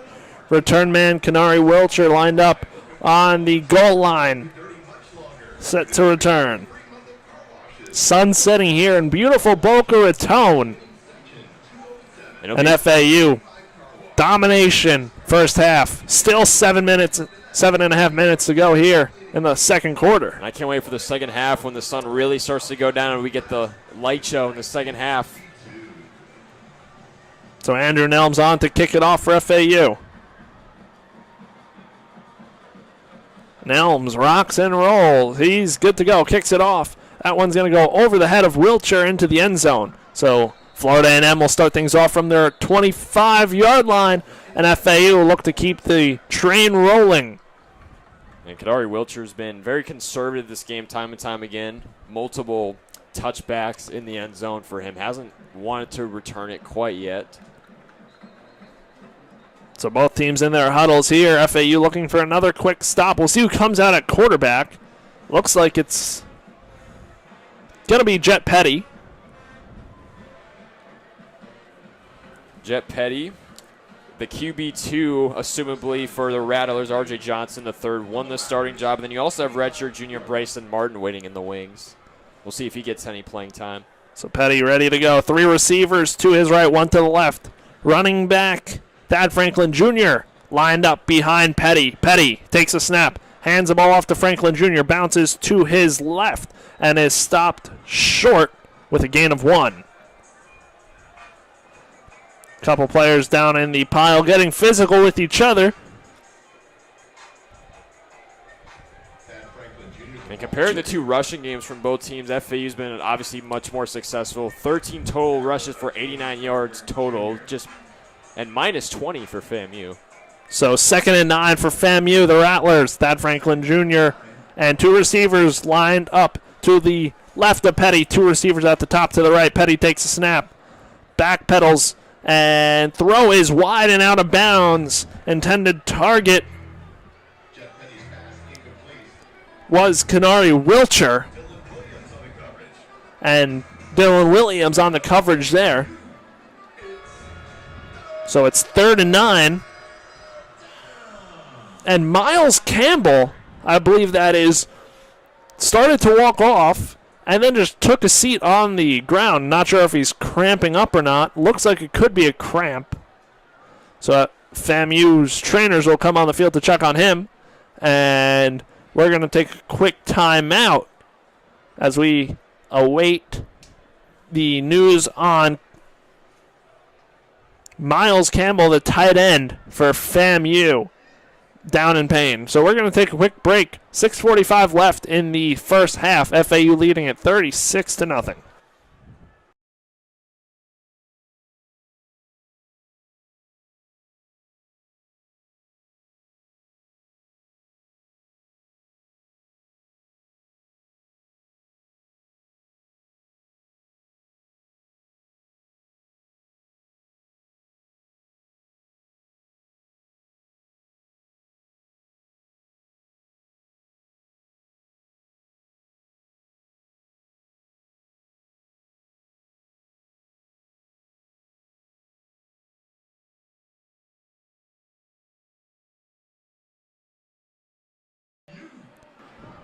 And we're back. 3rd and 9 for this FAMU offense. FAU looking for another stop. Bunch formation. 3 receivers to the right of Petty. 1 receiver down to the left. And the running back, Thad Franklin Jr., lined up next to Petty in the backfield. Petty takes a snap. Drops back to his 15. Looks deep. And ball is off the hands of the intended target, Jalen Rogers, for a 3 and out. And FAU going to get the ball right back. 6:40 to go in the first half. It's not easy to build offensive momentum and consistency when you're making dumb mistakes like we've seen FAMU all game, but it's also not easy when you're dropping fairly easy catches. That's also been just absolutely stinging James Rogers' third in his offense. Rogers was wide open across the middle of the field, and Petty threw it wide of Rogers, so don't want to blame Rogers on that one. He got a hand on it, but just a bit wide, had to backtrack to it. Messer on for the return, standing at the Owls' 28-yard line. The punt is away. Bounces in front of Messer. He's going to take it off the 2-hop. Gets up to the 35-yard line, and that's where FAU is going to start their own 35. 6:31 left on the clock here in the first half. 36-0 FAU. Starting quarterback Caden Velkamp absolutely amazing performance from him thus far. 13 of 17 passing, 150 yards for 4 passing touchdowns. But you got to wonder if backup quarterback Zach Gibson will check into the game anytime soon. I would think for sure second half, but we'll see how much longer Kidley keeps Velkamp out there. 2 receivers lined up to Velkamp's right. Tight end Michael Korst lined up to the left, as well as Xavier Terrell, the running back. Korst switches to Velkamp's right. Velkamp takes a snap, rushes on. Velkamp moves out wide, has Messer down the field. Catch is made at the 35-yard line of FAMU. And just like that, FAU already in scoring territory. Oh my goodness, Easton Messer. Big reason why he had 15 receptions at Maryland last week. He is their number 1 target, even though he hasn't shown this game. That man is talented, especially as a route runner and a catcher in jump ball situation. 3 receivers to Velkamp's left, bunch formation. Terrell to the right. Messer, the motion man, down to Velkamp's right. Velkamp takes a snap, steps back, goes deep, end zone, has a man! Oh, just out of the reach of the diving receiver.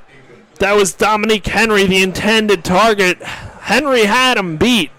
And Henry's been everywhere. 2 receiving touchdowns for him already this game. Almost had a third. Velkamp, beautiful pass, but Henry, very good effort on the dive. So Messer will come out for this play. 2 receivers to Velkamp's left. Second down, 10. Terrell to Velkamp's right, as well as a receiver.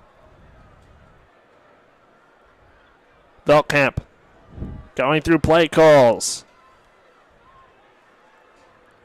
Snaps the ball. Fakes the handoff. Velkamp goes back. Throws deep once again down the sideline and incomplete.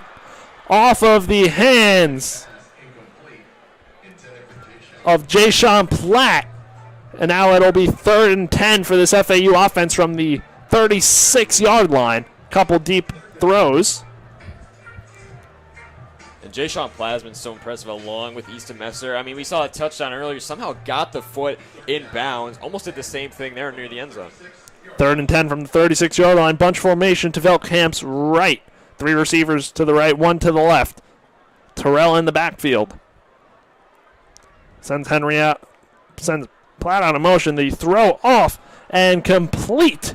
Receiver fighting all the way to the 28-yard line. That was Assad Wasim with the completion. And now 4th down territory here. 5:20 to go in the first half. FAU going to go for it. 4th and a long one for FAU. So FAU appears to be going for this here. 5 minutes left in the first half. Terrell in the backfield. Velkamp snaps the ball. Hands it off to Terrell. Bounces out to his right.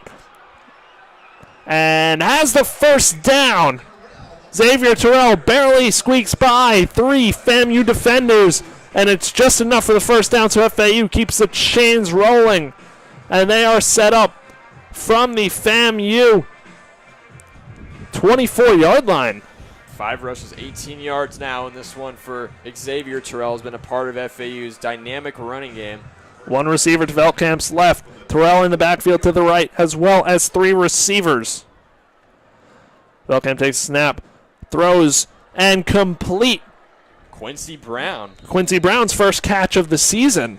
He didn't play at Maryland last Saturday, the senior, but he's getting some PT here towards the end of the first half. Good to see. 2 receivers to Velkamp's left, 2 to the right. Velkamp takes a snap and hurry up offense. Moves out to his left. He's looking for options, scanning, throws it away in the back of the end zone. And it'll be 2nd and 10. And just really no options there for Velkamp, especially on the left side of the field where he ended up scrambling out to. His receivers ultimately went to the right side, but good instincts to throw that one away for Mr. Caden Velkamp. So 2nd and 10 for this FAU offense. Lined up at the 19-yard line. Check that, not 19, at the 14-yard line. 2nd and 10. 2 receivers to the right, 1 to the left. Velkamp takes a snap, hands the ball off to Terrell, reverses directions and runs it up the middle for a gain of 3. So 3rd and 7 for the Owls. Now Under 4 minutes left in the first half. FAU in hurry up still. 2 receivers to the right, 2 to the left. Velkamp waiting for the snap, slowing things down now. Velkamp in the shotgun, takes the snap. Back pedals to the 20. Just tries to escape, dumps the ball off to Terrell, who can't hang on to it. Low pass, looks like it hit off the grass first. So now for the first time today, we'll see the FAU special teams come on and attempt a field goal. It'll be Garrison Smith on an attempt. 1 of 1 from extra points. Last week against Maryland, the lone touchdown scored. His long came at South Carolina, a 54-yarder, while he was at Akron. So Garrison Smith on for the field goal from the 19-yard line. 29-yarder. Kick is up. And it is good for Garrison Smith. FAU leads 39-0. 3:18 to go here in the first half. And FAU continues to score. Kicking team coming out onto the field. So we're going to stay right here. I mean, Nathan, what a job so far by FAU. Continuing to score. I had a feeling this FAU offense was going to explode. I mean, that Maryland game really didn't do this offense justice, and now we're really seeing the full potential of Zach Kidley and his offense. I don't have the team stats in front of me, but I mean, Caden Velkamp starts with you, 16 of 24, almost 200 yards for 4 passing touchdowns. Just being aggressive up and down the field, whether it's the passing or the running game, couldn't be much better of a night if you're the offense for FAU, and their defense has stepped up well. Kanari Wilcher on to receive the kick from Andrew Nelms.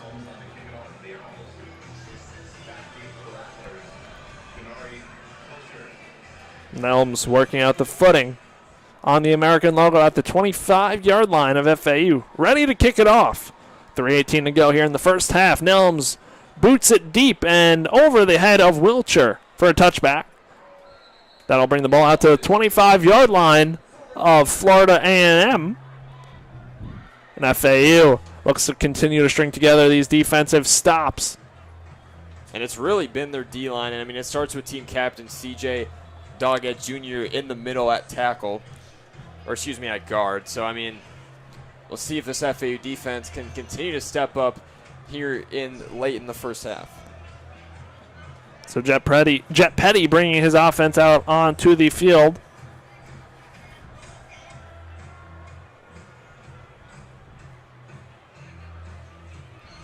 First down and 10 for FAU on the Rattlers. You got 2 receivers to Petty's right, 1 to his left, running back on his side. The snap. That is R.J. Johnson, the third. He's back in. He's rolling out to his right and rushes for 6 yards. The keeper, 6-yard rush. So 2nd and 4 for the Florida A&M offense. Yeah, correction, that is R.J. Johnson. Not surprised he's back in here. Jet Petty definitely struggled 0 for 4 passing for him. So 2nd and 4 for the FAMU offense. R.J. Johnson, the QB once again for the Rattlers. Thad Franklin Jr., the running back, to Johnson's right, the motion man, the snap, and throw out to the right of Johnson and complete for a first down. That was complete to Andrew Ritter for a first down. Andrew Ritter, the tight end from Tallahassee, Florida, had 2 receptions for 32 yards last week in the loss against Howard. So 2 receivers to Johnson's left, 1 to the right. Johnson takes the snap. Throws deep down the sideline and incomplete, out of bounds. Intended target, Kanari Wilcher at the 30-yard line of FAU. Good coverage by Chris Tooley III. So it'll be 2nd and 10 for FAMU. Making substitutions. from the 37-yard line. 2:08 to go here in the first half. Rogers back to receive the snap. Two receivers to the right, two to the left. Thad Franklin Jr., the running back. The snap from Johnson, back pedals, and dumps the ball off to Franklin Jr., collects it for a gain of 4. And now it'll be 2-minute timeout, and then it'll be 3rd down and 6 for this Rattlers offense here, looking to gain any sort of momentum they can. But in the meantime, we're going to take a quick break on FAU Owl Radio. Owls lead 39-0.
And we're back. Chris Talt, Nathan Korst here.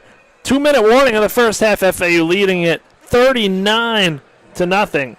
And it'll be 3rd and 6 for the FAMU offense. R.J. Johnson. Two receivers to his right, one to his left. Thad Franklin Jr., the running back in the game. So FAU fans on their feet making some noise here for 3rd down. Johnson.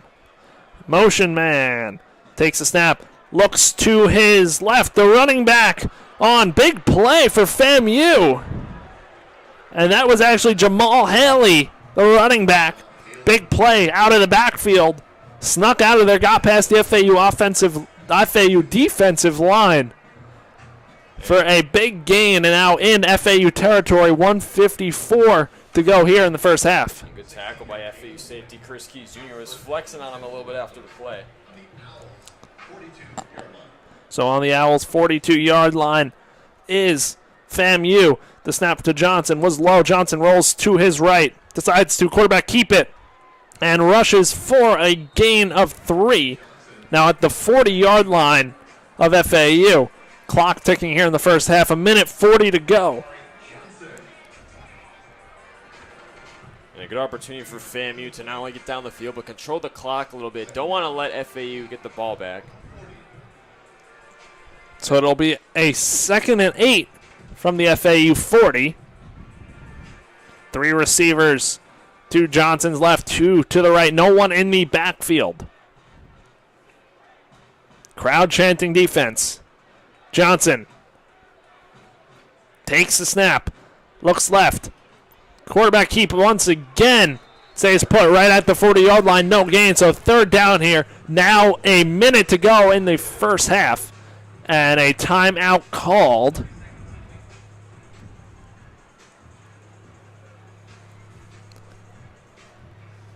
"30-second timeout, so we're going to stay right here. 3rd and 8 for FAMU. FAU looking for a stop here and potentially run a quick offense.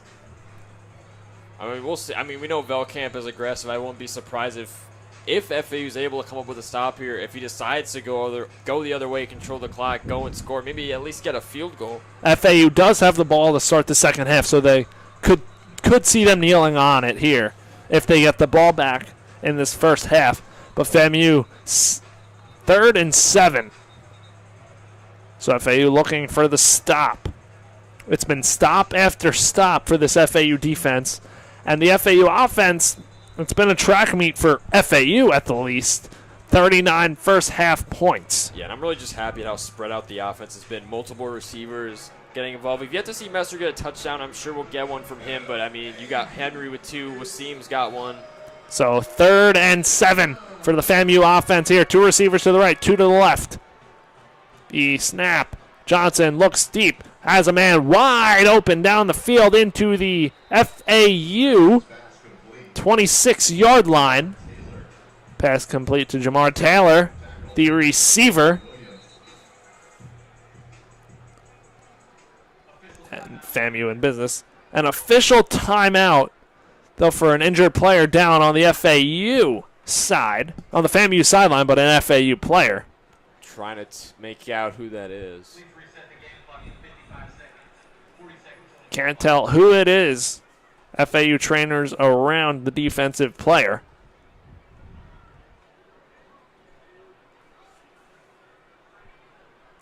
Sun setting here in Boca Raton. A picture-perfect night for the home opener against Florida A&M. Both teams come in at 0-1 on the season. And the injured player on the field for FAU, Chris Keys Jr.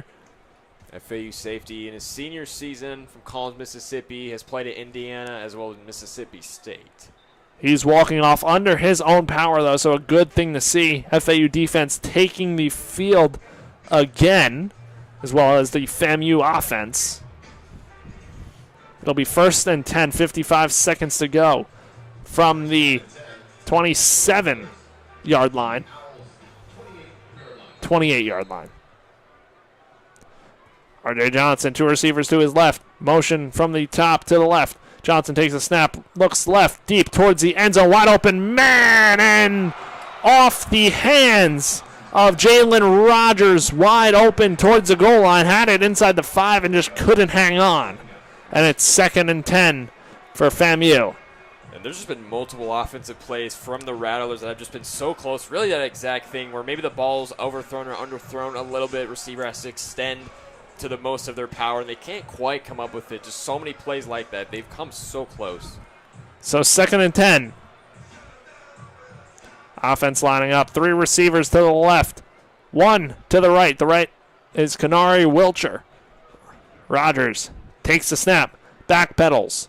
Looking for options. Throws it deep towards the end zone into Rogers, and incomplete out of the end zone. So 3rd and 10 for FAMU. 39 seconds to go here in the first half. Rogers came up limping a little bit after the play. He's limping toward off the sideline. Yes. That would be a pretty big loss for the Rattlers. Hopefully he's okay. Takes his helmet off. Definitely in pain. He's hobbling on the sideline. So 3rd and 10 for FAMU here from the 28-yard line of FAU. 39 seconds to go, first half. Rogers takes a snap, 3 receivers to the left. Rogers looks back, backpedaling. Has a man, but the throw is incomplete. Intended target is Goldie Lawrence, the transfer from Florida State, and it is 4th down for FAMU. Good coverage from Therese Reed, the redshirt senior. Pretty much blanketed the receiver. No chance to complete that one. And looks like they're going to go for the field goal here. Try and take the points. Any sort of thing you could get going for FAMU. Down 39-0. I think right now it's just about getting points and at least saying, hey, we could score. You have to be aggressive if you're James Colsey. You really don't have much else of a choice. So on for the kick is Daniel Porto. He was 3 of 4 last week against Howard. His long was 37 yards. The transfer from Holy Cross. His long is 53 in his career. That is low, and it is not good. And just from bad to worse is Florida A&M. I mean, I couldn't tell if that was blocked, but Derek Rogers over there on the side getting high fives from his teammates. And just like that, FAU gets the ball back 39-0. Still 30 seconds to go here in this first half.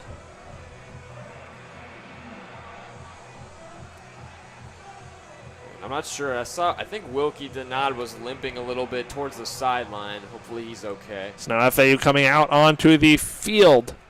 2 timeouts remaining in the first half. We'll see if they just sit on it or not. But 3 receivers to Velkamp's right, 1 to his left.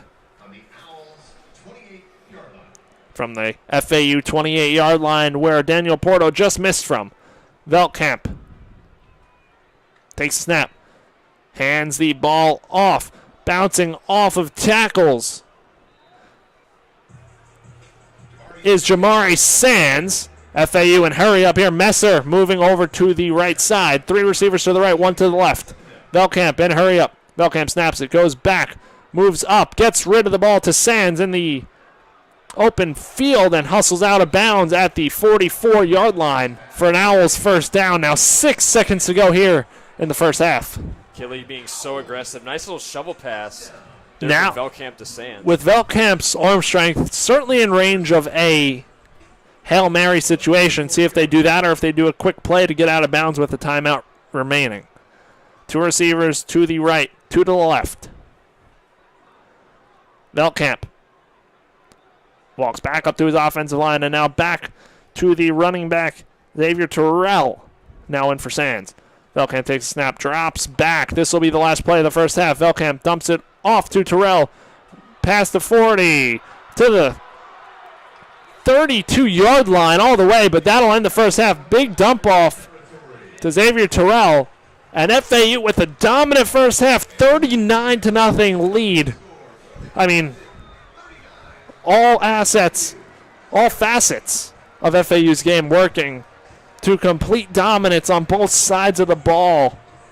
Nothing negative to say about this first half, Nathan. I mean, 333 all-purpose yards in one half. You don't see that every single day. It just really shows how dominant this FAU offense has been. FAMU struggled, only 73 all-purpose yards, minus 10 rushing yards. FAU 103 rushing yards. So even though, despite the acclaimed air raid offense, the Owls we have seen they are going to definitely go to the run game when they seem fit, when Zach Killy sees fit specifically. But that'll do for the first half. It's been all Florida Atlantic over Florida A&M. 39-0 will be the score going into the second half. The Owls will receive the kickoff into the second half, and we will go to the halftime break here on FAU Owl Radio on YouTube.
And welcome back to FAU Owl Radio on YouTube. 25 seconds left on the halftime clock as we are just about underway in the second half. Florida Atlantic leads 39-0 over FCS opponent Florida A&M, over 300 all-purpose yards for the Owls, just 83 for FAMU, 73 for the Florida A&M Rattlers. And FAU getting the ball here to start the second half. Been a complete game. We'll see what they do at quarterback to start this second half. Should be interesting to see if any of the starters get any more run in this game. Interested to see how much longer Velkamp will be out there until backup quarterback Zach Gibson, or maybe it'll be somebody else. Maybe it'll be a Kason Wiseman or true freshman Jordan Magwood, but we'll find out.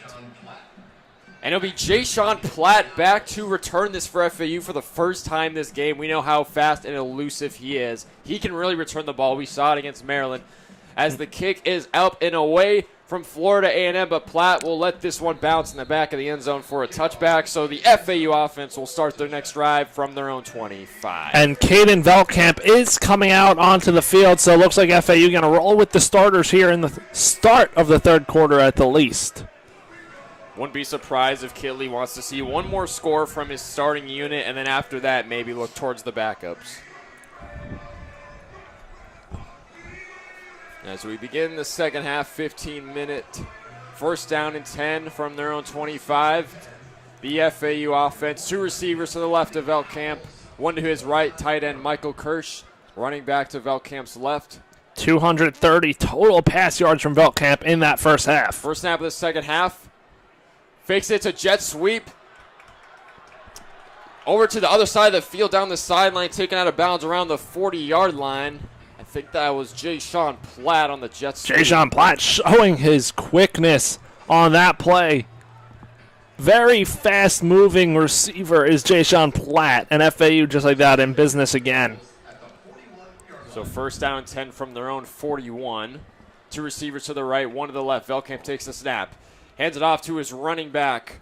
I think that's Xavier Terrell. Dogpile around the 43, 44-yard line. So only a gain of about 2 or 3 yards. If you're FAU, just keep the chains moving here with your starters. Next play, Velkamp. Quick screen pass. Finds Xavier Terrell. Scrambling to the right, rushing down the sideline. Taken down around the 47-yard line. And the Owls get the first down, moving the chains. There's a player down for Florida A&M. We can't make it out who it is, but he's down in pain. Second first down of the drive for FAU. And it looks like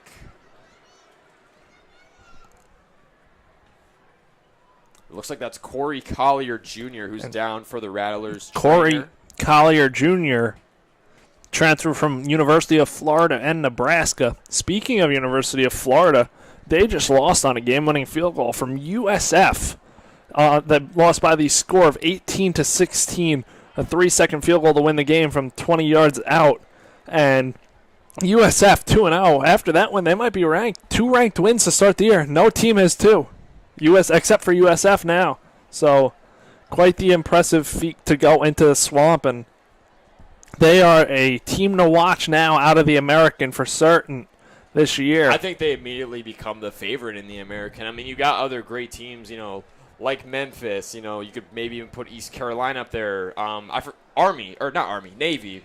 I forgot about Navy, but I think USF immediately jumps as the favorite in the American. FAU will play South Florida later this year in Tampa, so that'll be an interesting game. But yeah, two ranked wins to start the season. You can't ask for much better than that. And here we go. FAU back on offense now. First down and 10 from the FAMU 46. With one receiver to the right and left of Velkamp. Easton Messer in the running back spot. Velkamp takes the handoff, looking to pass.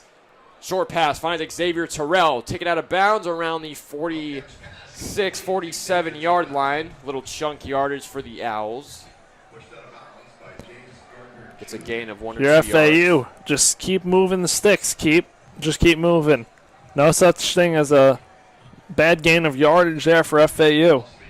So Terrell was receiver that play. Messer was in the running back spot, but now Messer's back in the slot. Terrell back at running back. 3 receivers to the right, 1 to the left. Fake handoff. Velkamp throws left, almost picked off. Ball was batted around. It was intended for Dominique Henry. FAMU defense, the secondary could not come up with it, but that is an incomplete pass. It'll bring up 3rd down and 11 from the FAMU 47. Dangerous pass from Velkamp. That one was into double coverage. Dominique Henry tightly guarded.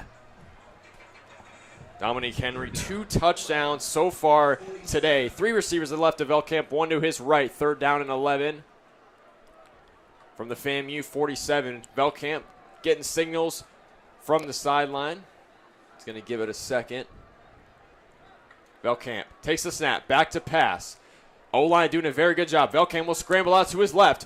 Pressure coming. Velkamp trying to juke, trying to get out of there. Goes down around the 45-yard line. A sack from the FAMU D-line. And that'll bring up a 4th and long for FAU. And the Florida A&M defense finally showing a sign of life. And that sack by Antonio Camon of the defensive line. The 6'3", 245-pound redshirt sophomore from Tampa, Florida, transferred in from the University of Pittsburgh to force an FAU punt. So Florida Atlantic will punt this one away. Looks like it's going to be Logan Lupo punting this one away. First appearance in this game back to receive it will be Jalen Rogers, as he will fair catch it around the 15-yard line, their own 15-yard line, and that is where the Rattlers offense will set up their next drive.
And welcome back to FAU Owl Radio on YouTube. Nathan Korst joined alongside Chris Talt. 12:26 left to play in the third quarter. Florida Atlantic still on top, 39-0 over Florida A&M, as the FAMU offense gets ready to take the field. Just And 73 FAMU yards. finally getting a stop.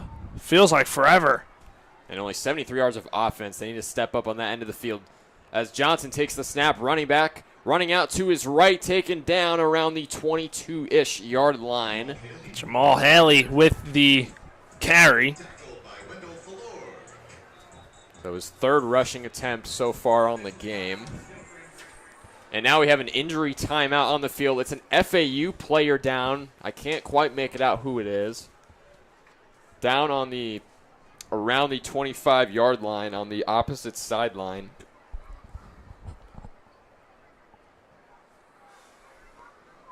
The sun has set here in Boca Raton.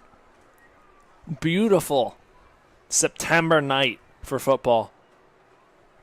Beautiful night. I can't wait for, October, November. That part of the season makes it even better. The FAU player gets up. Still can't quite make it out who that is. That looks like number 5, Deshaun Batiste. Deshaun Batiste, the 6'3 junior, the transfer out of Tulane, so one of the only – you don't see many guys transferring within their own conference, but that is exactly what Deshaun Batiste We did see it with FAU last year. They lost a couple offensive players to Tulane. Yeah, you're right. I mean, you are right, but yeah, no, we definitely don't see it often. One of those guys, forgetting what his name is, Omari Hayes, former FAU wide receiver. And then a running back transferred with him as well. The FAMU offense back on the field. 2nd and 4 from their own 21. Johnson takes the snap. Hands it off to his running back. Running straight up. They got the 30 to the 40. Down the sideline to the 45. Taken out of bounds around the 48-yard line. The other one who transferred was Zuberi Mobley. That's who I was thinking of. Apologies for forgetting his name. Thad Franklin Jr. back at running back with a very nice gain for a FAMU first down on 2nd and short. First down from their own 49. One receiver to the right, 2 receivers to the left for R.J. Johnson. Takes the snap. Fake handoff to – no, he hands it off to Thad Franklin and gets around the 47-yard line. So a couple good plays for Thad Franklin Jr., the senior running back. Now up to 46 yards rushing and 7 attempts. 7 attempts, 45 yards for Franklin Jr., the all-first-team SWAC player. And I was going to say earlier, but I mean, good way for FAMU offense to get back in this game is just short chunk yardage plays, not force anything. 2 receivers to the right of Johnson, 1 to his left. Johnson hands it off to Franklin. Won't get much as he's cut down around the 46-yard line, and that'll bring up a 3rd down and I think 6 for FAMU. They are in FAU territory at the 48. 10:50 to go here in the 3rd quarter. Some of the FAU crowd has left the stadium after that dominant first half. Good amount of fans have stayed. Student section on their feet, waving their flags right now on this 3rd and 6 for FAMU. 3rd and 6 from the FAU 47. Receiver in motion. Johnson back to pass. He takes the snap. Short pass thrown to the receiver. It's a first down FAMU as he's tackled down around the 36, 37-ish yard line.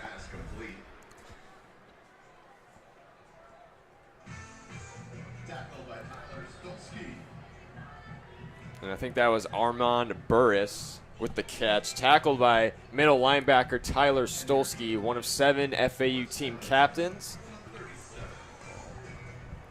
And a big reason Stolsky transferred to FAU was he wanted to be a leader in this linebacker room, and Kaylee promised him that. I think that's exactly what he's been for this FAU defense. He's transfer from Minnesota. Been great in the locker room for FAU and a great team leader. Johnson takes the snap, 3 receivers, finds a man, receiver, gets down around the 28-yard line on the sideline, and the FAMU offense really starting to pick up the pace. They're starting to move the chains consistently now. That completion was to Goldie Lawrence, the transfer from Florida State. And that was Goldie Lawrence's. Actually, that was to Levante Somerset, number 9. 1st and 10 from the FAU 27 is the FAMU offense. 1 receiver to the right of Johnson, 2 to his left. running back at his side.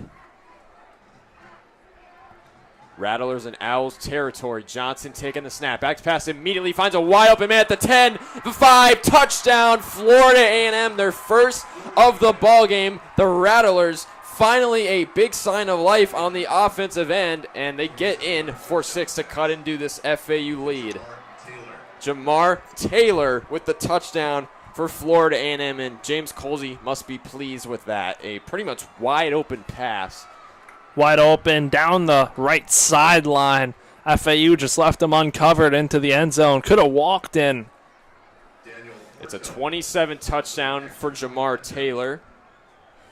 And now on for the PAT. Daniel Porto The junior. already missed one field goal today. Transfer from Holy Cross. There we go. Ball spotted. Kick is up. Kick is good from Daniel Porto. And Florida A&M cuts into the lead. It's still a 39-7 Florida Atlantic lead, but finally Florida A&M has a sign of life on the offensive end. And we will take a quick media timeout right here on FAU Owl Radio on YouTube.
And welcome back to FAU Hour Radio on YouTube. 8:57 left to play in the third quarter. Florida Atlantic leads Florida A&M 39-7 here at Flagler Credit Union Stadium. FAMU finally showed some signs of life on the offensive end with Jamar Taylor scoring a wide-open 27-yard touchdown for the Rattlers. And Zach Kitley, the head coach of FAU, looks like he's well on way to his first career win as the head coach at Florida Atlantic. Kicking off the Kitley era at home here after a week 1 loss and couldn't look better through almost 3.5 quarters. FAMU kicking this one away. Back to get it was Jay-Sean Platt, but he'll let it bounce in the back of the end zone for a touchback, so FAU will start their next drive at their own 25. And let's see if Velkamp is still at quarterback for FAU or if it will be a backup. Velkamp is out there leading the offense back onto the field and heading back out there as well. Jamari Sands, a running back. FAU continuing to rotate primarily between Sands and Terrell in the backfield. Haven't seen. I'm assuming at some point we'll see Caden Shields Dutton in this ball game. And we've seen a whole lot of receivers so far in this game for FAU. Good to see. Here we go. Messer in motion. Veldkamp takes the snap, back to pass, immediately scrambles out to his right, finds a man. It's Messer, intended for him, but overshot him out of bounds, so that'll be incomplete. Second down and 10. And although that was incomplete, that was a good decision from Veldkamp. He made that either no one's ball or Messer's ball. Didn't throw it wide, threw it towards the sideline where Messer had the man beat. Definitely an advantage. Messer such a good route runner. The Paul Hornung preseason watch list for Easton Messer, the redshirt junior. Veldkamp takes the next snap. Throws a screen pass to Jamari Sands. Won't get much. He's brought down around their own 25-yard line. So, if anything, FAU might have lost a yard behind the line of scrimmage, but it'll bring up third down. Now we got a stoppage of play. Florida A&M is going to call a timeout here on a 3rd and long. And as Florida A&M calls a timeout, let's check some scores around the American Conference. Navy is beating up on UAB 38-24 with 12:23 left in the 4th. ECU is beating Campbell 42-3. Tulane is up on the University of South Alabama 21-14 with a minute left in the 2nd quarter. Houston is up on Rice 7-3. Kansas State is leading Army 13-0. North Carolina is beating Charlotte 10-3. And Memphis is trailing with 2 minutes left in the 2nd quarter against Georgia State 16-14. And we are now out of the FAMU timeout. Offense back out there for FAU. More receivers this time. 3 receivers to the right of Veldkamp. 1 to his right. Jamari Sands right on his right hip. Veldkamp takes the snap out of the shotgun. Back to pass. Looking. Veldkamp finds over the middle. Jayshon Platt cuts to his left at the 30. Taken out of bounds. Or almost out of bounds around the 32-33 yard line. So won't be enough to move the chains for FAU.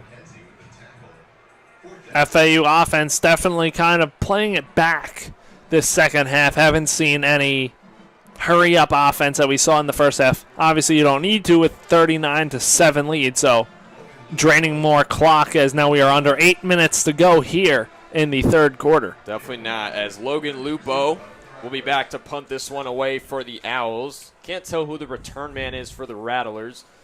Lupo punts this one in the sky. The return man is Jalen Rogers. Jalen Rogers catches it, sidestepping out of bounds around the 24-ish yard line. That is where the Rattlers will begin their next drive. Late flag comes out. See what the call is after the refs discuss.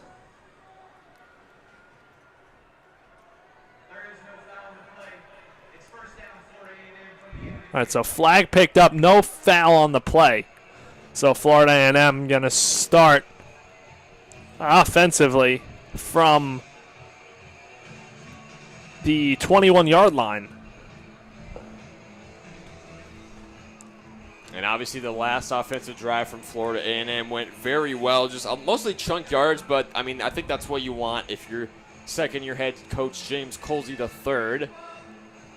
There's plenty of game left. We could definitely see the Rattlers storm back, but this FAU defense has been very impressive so far tonight, so that will be very difficult to do, but you never know.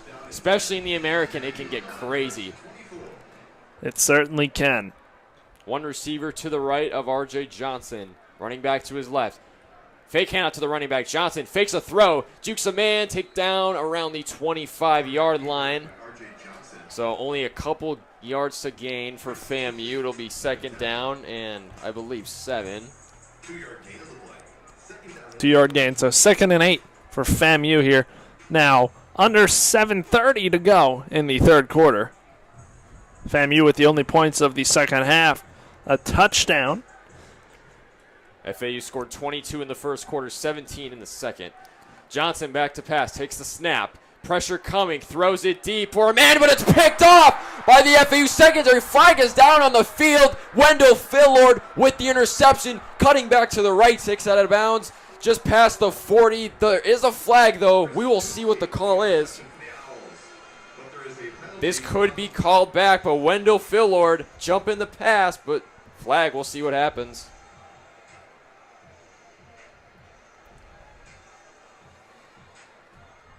It looks like it's going to be picked up. Not picked up, but it looks like it's going to be a flag on FAU. Will be a holding on the defense. Holding on Chris Tooley III. So FAMU will move the sticks. Then it'll be a fresh first down. That's unfortunate. Wendell Phillord made a great play, but that will be called back. So it'll be second down.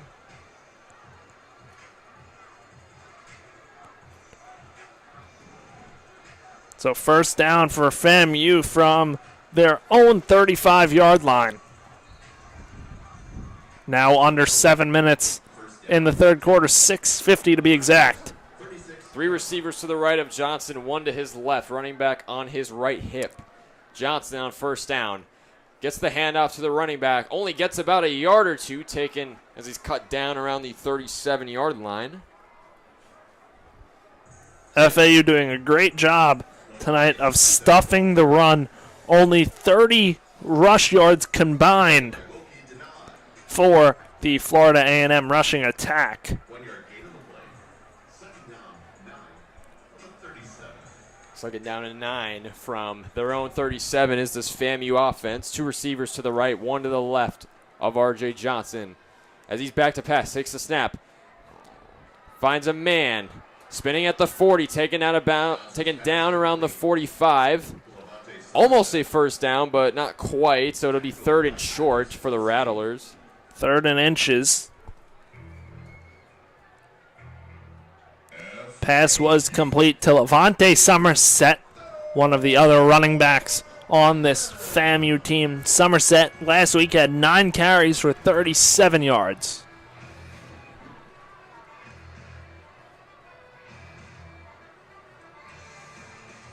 So 3rd and 1 for this FAMU offense from their own 45. 2 receivers to the right, none to the left. Johnson takes the snap, handoff to the running back. It's an easy first down, runs it right up the gut, extends to the 50. Rattlers move the chains once more. Thad Franklin Jr. getting the first down.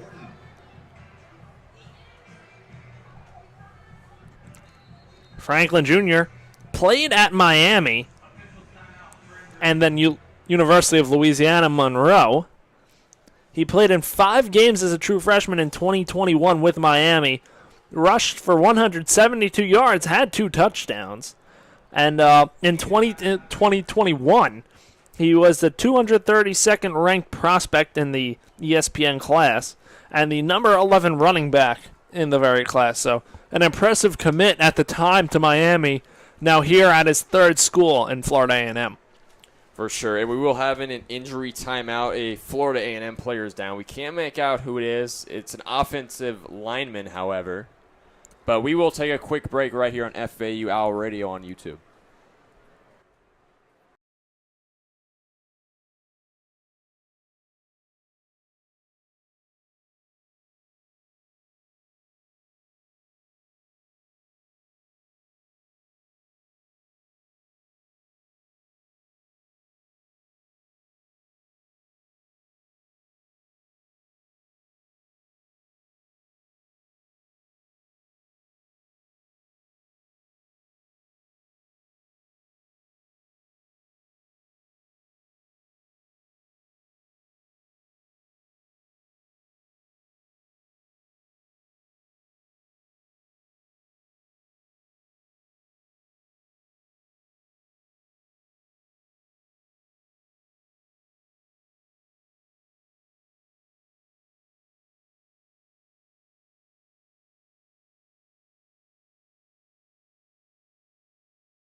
Welcome back to FAU Owl Radio. 5:04 left to play in the third quarter. Florida Atlantic's got a 39-7 lead over Florida A&M. Rattlers continuing to move the chains. They got a first down and 10 from the 50. Two receivers to the right of R.J. Johnson. One to his left, running back on his left hip. Johnson will take the snap, back to pass. Finds a man. It's his running back, taken out of bounds at the left sideline, just past the 40-yard line. We have seen Jamal Halley do that multiple times in this game. Start out in the backfield and get outside, and get away from the FAU defense wide open that time. Good gain for FAMU, and now first down in FAU territory. And he leads the Rattlers in receiving yards with 39, 3 catches for him.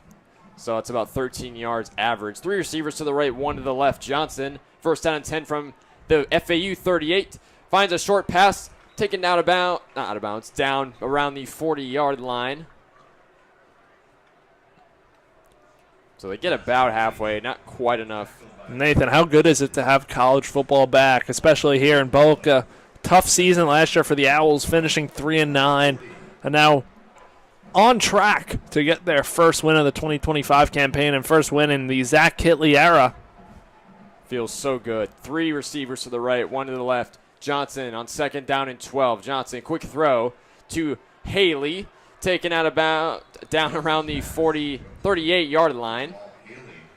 Didn't lose any yardage there, so it'll be 3rd and 12. And the last 2 plays, FAMU passing out of the backfield, but hasn't gone the way they hoped it would. It'll be a 3rd down and long for FAMU from the FAU 40, or excuse me, the FAU 38.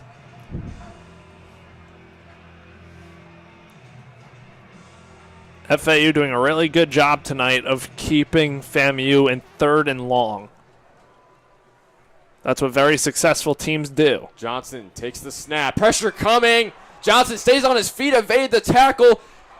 I don't know Flag is down. Interception came in from, can't tell who that is. It was called incomplete. I don't know how Johnson stayed on his feet there. He received a big hit from the FAU defensive line.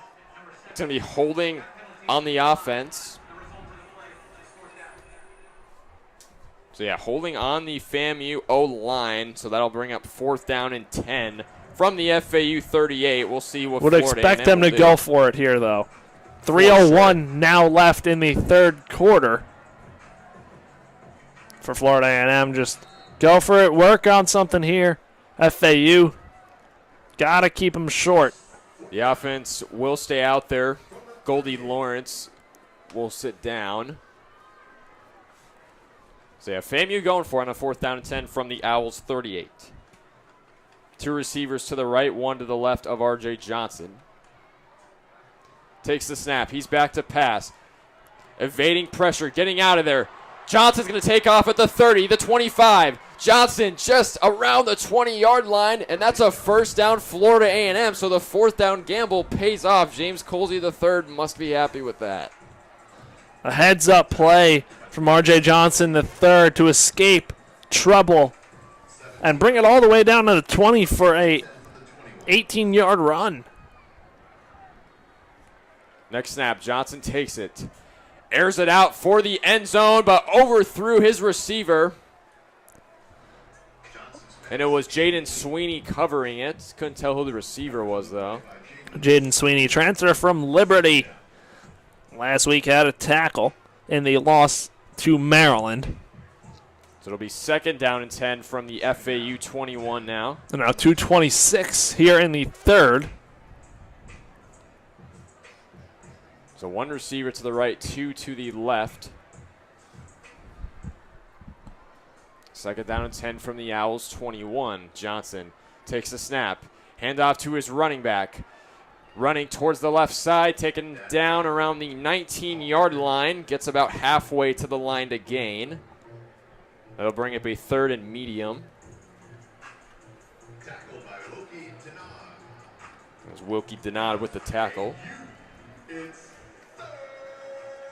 And even if you don't score a touchdown this drive, you're at least in field goal range if you're Florida A&M, so you should get something out of it.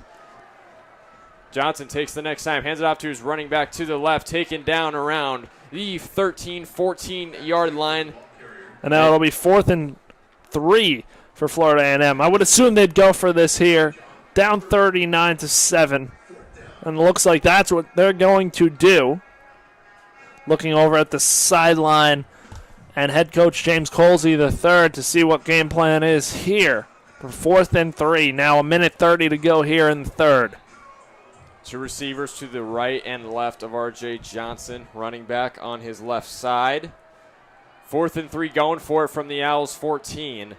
Johnson takes the snap out of the shotgun. Johnson's going to throw, but back to get it. Almost picked off by the FAU secondary. Wendell Fillard was back to pick it off, but couldn't quite reel it in, and FAMU will turn it over on downs. The Owls offense will take Fillard over. almost had that. He's been all over the field today, it feels like, and just out of his reach, overshot by R.J. Johnson. Nobody was home for FAMU, and the only one within the area was Wendell Fillard Jr., the transfer. Not transfer. He's from Miami-Jackson High School. So the FAU offense now back out there. 1:10 left to go in the third quarter. 39-7. Florida Atlantic still on top. And I stand corrected. He did transfer. He was one of the Kaiser transfers from last season. Velkamp takes the snap. Quick pass to receiver, out of bounds. Looks like it was Joseph Young on the reception. He's in for the first time for the Owls, taken out of bounds around the 15-yard line. Joseph Young, a transfer from Coffeyville Community College, transferred over in the summer of 2024, so his second season with the Owls. One receiver to the right and left of Velkamp. Running back to his right.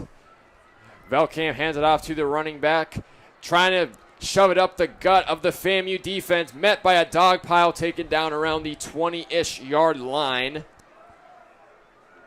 And it was Jamari Sands with the handoff. It'll be 3rd and 4. Clock ticking down the third quarter. 3rd and 4 from the Owls, 16 seconds left to go. Clock still ticking.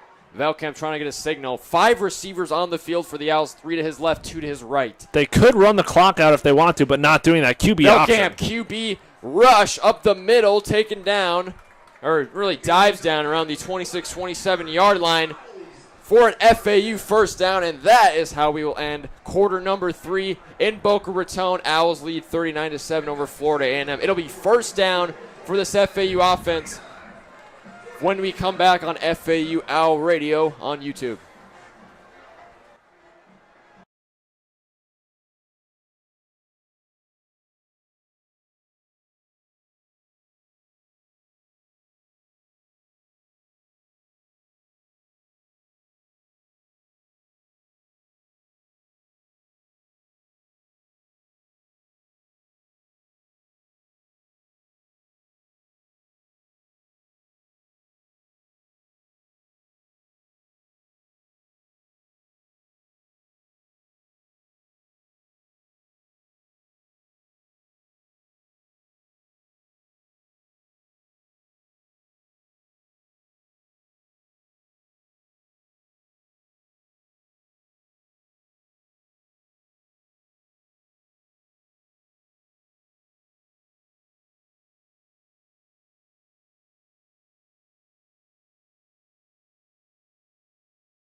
And we're back on FAU Owl Radio from Howard Schellenberger Field at Flagler Credit Union Stadium for the start of the fourth quarter. 39-7 FAU leads. They're starting with the ball at the FAMU 25-yard line, at the FAU 25-yard line. Chris Talt, Nathan Korst, and Carson Goodman here for the home opener in the FAU season. And quarterback Caden Veltkamp out there to start the fourth quarter. Two receivers to his right, one to the left. Veltkamp takes a snap, hands the ball off to Sands. Sands bounce outside to the right and has a first down to start things off here in the fourth quarter. And I wouldn't be surprised if Kinley gets aggressive for one more drive here in the fourth quarter, especially with Veltkamp still out there. Veltkamp takes a snap, dumps it off to Sands, and Sands slips and falls, loses about a yard, so it'll be 2nd and 11 from the Florida Atlantic 35-yard line. But before that, an offensive lineman for FAU is down in pain. Looks like that's Jacavion Nonar, the starting left tackle. Hopefully Nonar is okay. But meantime, we're going to take a quick break on FAU Owl Radio.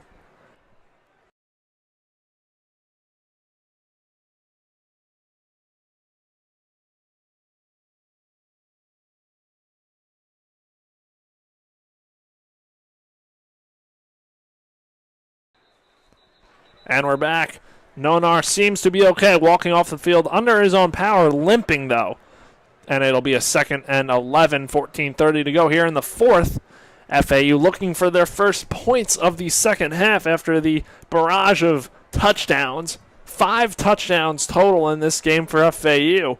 4 offensively, 1 off of a blocked punt. And 2nd and 11, Veltkamp in the shotgun. 1 receiver to his left, 2 to the right. Veltkamp takes a snap, backs up, goes deep down the middle of the field, and that one's caught by Joseph Young. He is in FAU territory, in FAMU territory, and at the 38-yard line.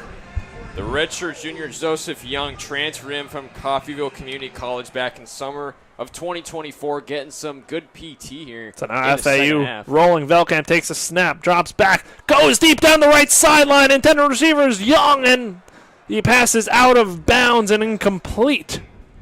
Veltkamp took a shot. Now it's 2nd and 10 from the 38-yard line. And obviously FAU's been a little less aggressive this half, but now you come to this drive, and now the aggressiveness has just turned back up a notch. Jack Kinley with his foot back on the pedal, I should say. So FAU trips to the left, 1 receiver to the right, and the motion man is Assad Wasim. Veltkamp takes a snap, drops back, throws, quick pass, and incomplete, intended for Jabari Smith into the game. Jabari Smith, 3 receptions last game for 35 yards. Now it's a 3rd and 10 for FAU. Still from the 38-yard line. FAU rolling with 3 receivers to the left, 1 to the right of Veltkamp. The running back in the game is Jamari Sands. Veltkamp standing on his own 44-yard line. 13:48 to go here in this one. Veltkamp takes the snap. Hands the ball off to, I believe that's Terrell. Terrell now into the game. And short of the sticks, so it'll be 4th and 5 and FAU's for FAU. And they're going for it, yeah. 2 receivers to right and hurry up offense. Veltkamp looks, has a man, and that one's caught by Assad Wasim for a first down for FAU. Wasim wide open there, ran it out of bounds. And FAU now set up at the 24-yard line with the first down. Veltkamp takes a snap, looks right, shuffles in, takes it himself, and slides at the 19-yard line. Referee will mark him down at the 21, and it is 2nd and 8, a 2-yard gain for Veltkamp. Veltkamp has looked just so comfortable this game, 26 of 38, 288 yards for him. Much better showing than last Saturday in College Park. Two receivers to Veltkamp's left, one to the right. Running back as well. Veltkamp takes a snap. Fakes the handoff, and it is caught. Big hit. Wasim holds the ball. He is on the goal line. And it is a first down for FAU, looking for their first points of the second half. Rolling on the field is a catch and a fumble recovered by Wasim. And Assad Wasim is down in the end zone in pain right now. All right, so we're going to take a break here on FAU Radio. Wasim was hit hard on that play. Hopefully he is okay, not something you want to see. But we're going to take a break on FAU Radio. This is a media timeout.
And we're back on FAU Hour Radio.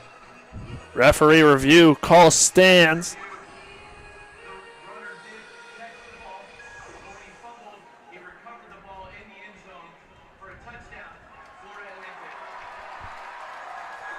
So when Wasim fumbled the ball, he recovered it in the end zone. So the refs call it a touchdown for Assad Wasim, and FAU leads it 45-7. Garrison Smith on for the extra point. Very confusing there, as the extra point is up and good, and it's 46-7 FAU. So a very anticlimactic touchdown, but 6 points nonetheless. Assad Wasim picks up his second touchdown in the game, matching Dominic Henry's 2 touchdowns. Didn't expect that out of that play there. I didn't think they were looking at possibly calling it a touchdown, but nonetheless, Wasim with the reception and hit the recovery of his own fumble. So FAU now up by 39 points in this one with 12:22 to go. And a little fun fact, Assad Wasim's father has a very close relationship with FAU wide receivers coach DJ McCarthy, and he's trained Assad since youth. So now FAU going out to kick the ball off here after the touchdown from Assad Wasim. Nelms on the kickoff for FAU. Kanari Wilcher back deep. Kanari Wilshire. 12:22 left in regulation. FAU looking to be on their way for Zach Killey's first win as a FBS head coach, the youngest FBS head coach in the country. So Nelms on to kick. Boots it downfield over Wilcher's head. And FAMU will take it out to the 25-yard line. So for FAU, first points of the second half there from Wasim, from Velkamp to Wasim. Confusing end to that. Didn't think it would have been called a touchdown, but the ref saw a different angle that we didn't see, and Wasim gets his second touchdown of the night. And his team-leading third touchdown of the season, has 3 through 2 games. Hopefully he is okay, though. He did leave the game injured during the review. Have no word on him yet, but we will let you know if we receive any information. So FAMU first down. R.J. Johnson, the third back out there for the Rattlers. 2 receivers to his right, 1 to the left. Takes the snap. Hands the ball off. Big hole for 4-yard gain. That is Levante Somerset on.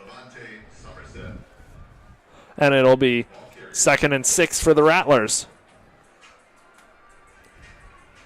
And R.J. Johnson, the third, still in at quarterback for FAMU, the redshirt sophomore. They went to Jet Petty in the second quarter for a brief amount of time and then back to R.J. Johnson as Petty couldn't get anything going. Both have struggled so far. 2 receivers to the right, 1 to the left. Johnson takes a snap. Hands the ball off to Somerset once again. Tackle made for FAU. And much like the FAU offense, the defense not keeping their foot off the pedal either. They are going to stay aggressive, looks like the rest of the way, as they force a third down and short situation from the FAMU 33. 3rd down and 2. So 3rd and 7 for FAMU here from the FAU 28-yard line. Johnson takes a snap, drops back, looks middle of the field, and complete. Going to be close, and looks like it's going to be a first down completion to Jordan Edwards for a first down with now 10:50 to go in this one. So FAMU slowly moving the sticks here. They have a touchdown. Scored in the third quarter, the lone points of the quarter. 2 receivers to the right of Johnson, 2 to the left. Johnson takes a snap, drops back, looks left, throws deep down the sideline, has a man wide open, heading towards the end zone, and scores a touchdown for Florida A&M. A big play from R.J. Johnson.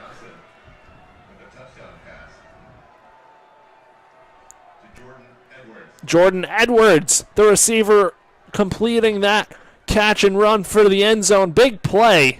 And now FAMU trails 46-13. Second touchdown for FAMU of the second half. And that was a 65-yard touchdown, so very much a big play, as you said, for the Rattlers. They're starting to make some noise here in the fourth quarter. First touchdown of the season for Jordan Edwards. Second touchdown of the year for FAMU, both coming in this game. Extra point for Daniel Porto is on the way. The kick is up, and it is good. So 46-14, FAU leads. 10:23 to go. And we're going to take a quick break on a media timeout here from beautiful Boca Raton, Florida.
And we're back. FAMU on to kick it off after the touchdown. Daniel Porto on to kick it off. New return man back there for FAU. Don't see a number yet on who that is. Porto to kick it off with 10:23 to go in this one. Boots it deep, and that one's going to be caught at the 10-yard line by Jaysean Platt. He'll take it to 30. Ball's out. He falls right on it. Catches a break there. Good return from Platt other than the fumble. No FAU going out to the field, and it looks like it'll be a new quarterback. The backup, Zach Gibson. So Gibson heading onto the field for FAU. And for Zach Gibson, he struggled along with Caden Velkamp last week at Maryland. 6 of 13, 49 yards. He threw 2 interceptions of his own. So hopefully, good chance to instill some confidence in him late in the stretch. So Zach Gibson, in the game for FAU now from the 30-yard line. The snap, the handoff. Big hole up the middle. That is Shields Dutton into the game for a first down. Caden finally getting some PT here in the fourth quarter. Had 5 carries, 25 yards at Maryland. And he said in an interview, he says he feels he can do everything, including catching in the backfield. Hands off to Dutton again. Big hole. Dutton getting close to the first down. Still standing and has another first down. Consecutive runs of 15 yards and 13 yards for Shields Dutton. And we're seeing great runs here. This is what KSD does. He is FAU's #1 power back for sure. And that's a great mix in an FAU running back room. You have Terrell, who's the speedy guy. You have Jeremy Sands, who's a combination of both of Shields Dutton and Terrell. So a great running back room for FAU. Zach Gibson in the shotgun. 2 receivers to the right, 1 to the left. Gibson takes a snap, looks right, throws deep down the right sideline. The throw is off of the hands of Jabari Smith, the intended target. And it's 2nd down and 10 for FAU from the 42-yard line.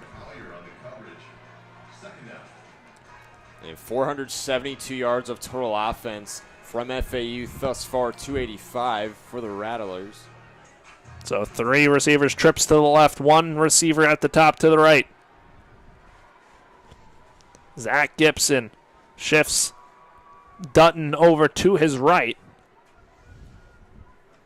9:08 to go. Looking deep down the right sideline once again. Has a man down the side. And it is complete for a first down. Brandon Hoke, the West Boca High School native, with the huge catch. Also went to St. Thomas Aquinas. Played at 2 very good high schools locally in the area of the snap. The handoff to Dutton. He's still standing, spins off a tackle, and in to the 2-yard line. The 3-yard line, check that, with 8:30 to go.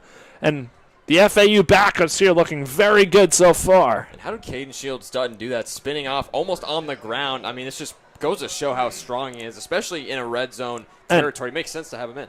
Brandon Hoke, he had some offers from some big schools like Auburn, Miami, and Ole Miss. So FAU chose to stay home. And it's now 2nd and 3 for FAU from inside the 5. Gibson. Whistles blow. And a timeout for Florida Atlantic. 2nd and 3 from the 3-yard line. We're going to take a media timeout here on FAU Owl Radio. Owls looking to punch it in once again and put up over 50 points. And this one, 8:02 to go from Flagler Credit Union Stadium.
Who's running out there for running back?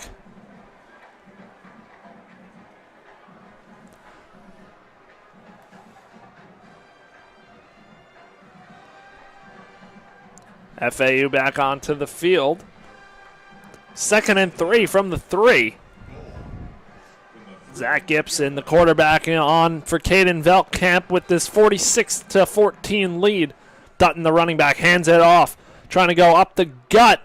Has attempted to reach, got it down to the 1. So 3rd and 1 now for the Owls, under 8 minutes to go in this game. FAU looking to punch it in yet another time. So 4 rushes for 34 yards for KSD 28. So 3rd and 1 for the Owls. Time ticking away in this one. 46-14 lead. Dutton in the backfield. One receiver to the right as they hand the ball off to Dutton up the middle. He tries to get in. He's close, and they are calling it a touchdown for the Owls. Shields Dutton with the score, and FAU now leads 52-14. They took it right up the middle with Dutton. Has had an impressive run so far in the 4th quarter, and FAU puts up over 50 points in the home opener. I mean, if you're going to run it up the gut, nobody better to do it than Caden Shields Dutton. Got a little bit of playing time last year as a true freshman. Went to Edgewater High School, but yeah, it's good for him to get some run here. So his first touchdown, first of hopefully many in 2025. So Garrison Smith on an attempt for the extra point.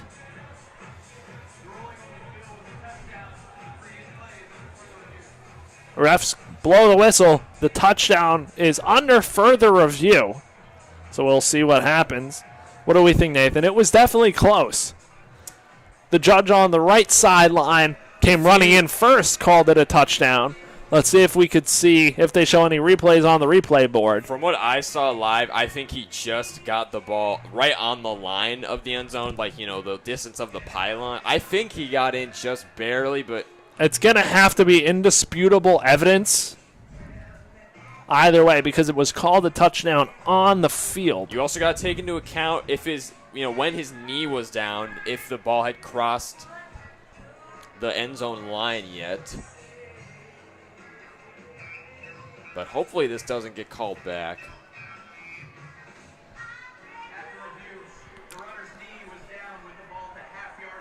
So scratch that. Dutton was down at the half-yard line, so take the points off the board. It's 46-14. And I would think FAU would still go for this, which it looks like that is what they're going to do. Zach Gibson and the offense heading out onto the field. Dutton will be the running back again. Expect to run here. So fourth and inches from the half-yard line as FAU looks to punch it in for a touchdown. The Owls will not be denied. I'd go for it too. 4th from the 1. Clock ticking away. The snap, Dutton, the handoff. Runs it up the middle. And that is a touchdown for Shields Dutton. FAU leads 52-14. And that one's indisputable, Nathan. No review needed for that one. I thought the last one he got in. Good way to check the replay, though. Make the right call ultimately. But, yeah, undisputable there. Caden Shields Dutton now with his first touchdown on the season. So now it's 52-14 FAU, 7:09 to go. On for the extra point is Garrison Smith. You think 60s, if they hit this, you think 60s out of the realm of possibility here? Get the ball back? Definitely not. Although I definitely could see the FAMU offense slowing things down. So Smith on for the extra point. The kick is up, and it is good. So 53-14, FAU leads. 7:09 to go in the game. And FAU can sniff their first victory in 2025. And I said it pre-game, or at least before we went on there, I felt like this FAU offense was really going to explode. They've done exactly that. I mean, they've done that times some. 53 points is, no matter who you're playing against, that's a very good game from FAU. 53 points, over 500 yards of all-purpose offense for them. 342 passing, 172 rushing. The receivers room has been great. The rushing attack has been dominant as well. So it's been all good things for FAU. So Andrew Nelms on to kick it for FAU. Kanari Wilcher will head back to be the deep man for Florida A&M.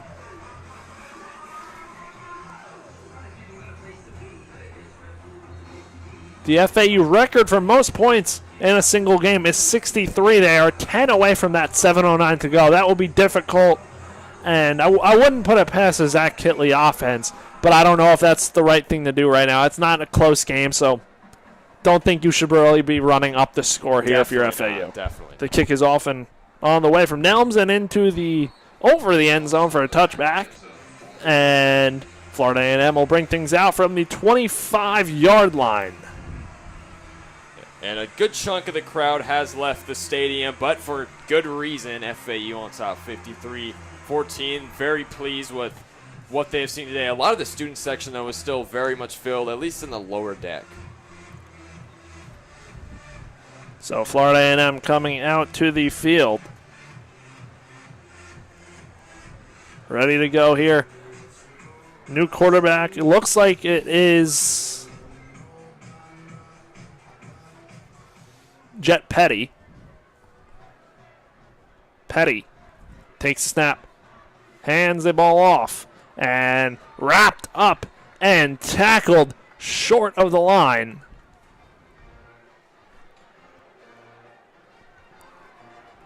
Running back on the field is Jamal Haley. And if you're FAMU, hopefully Jet Petty can have a better second stint here. Was 0-for-4 passing in his first stint. Very minor stint for him. Zaire Horton with the tackle. So Petty up to the offensive line. Two receivers to his right, one to his left. Running back Jamal Haley stands to Petty's right. Petty takes a snap, looks right, throws deep down the right sideline, and that one is incomplete, out of bounds. But ref throws a flag, and that looks like it's going to be a pass interference on Cameron Goggins, the sophomore from Hampton, Georgia. Yeah, he definitely tugged on the jersey a little bit when the ball was in the air, so I think that's pretty undisputable through the referees. Looks like it's going to be called pass interference. Refs have not moved the ball yet. So there is no foul for pass interference on Goggins. Ball was ruled uncatchable. 6:23 to go here. 3rd and 11. FAU looking to get the ball back.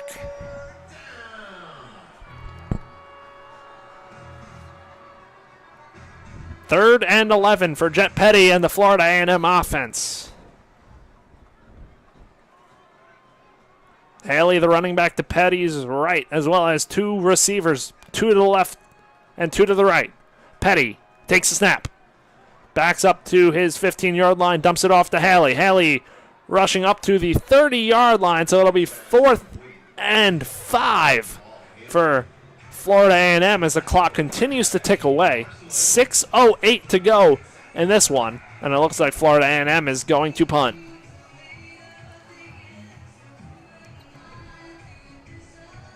I mean, I wouldn't be mad if you're James Colsey if you decide to go for it, but when you're in your own territory, it's a really tough call, even in this stage in the game, in this situation. So I wouldn't be upset at him for not deciding to go for it. So Florida A&M on to punt.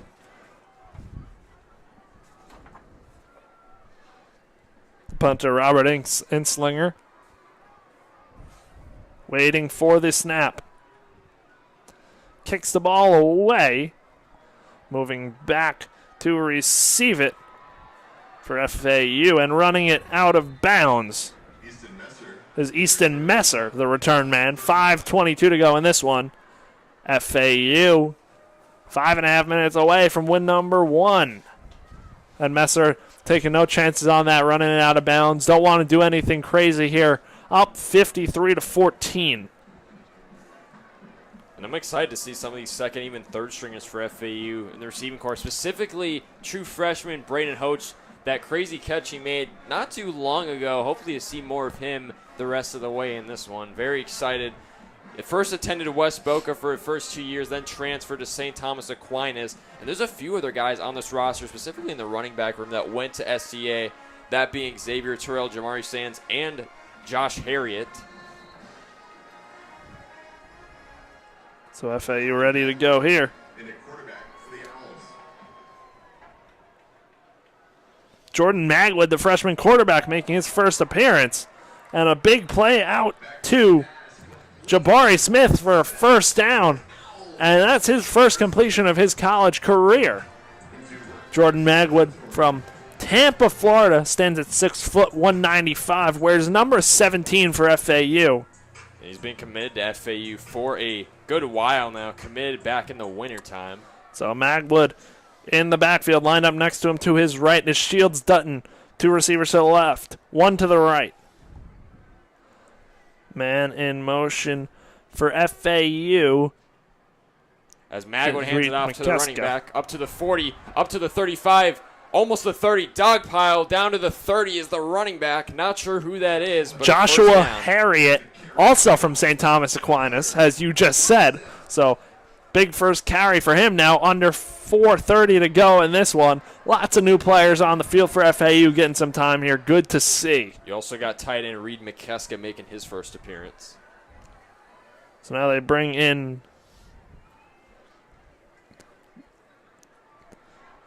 new quarterback. That one's deep.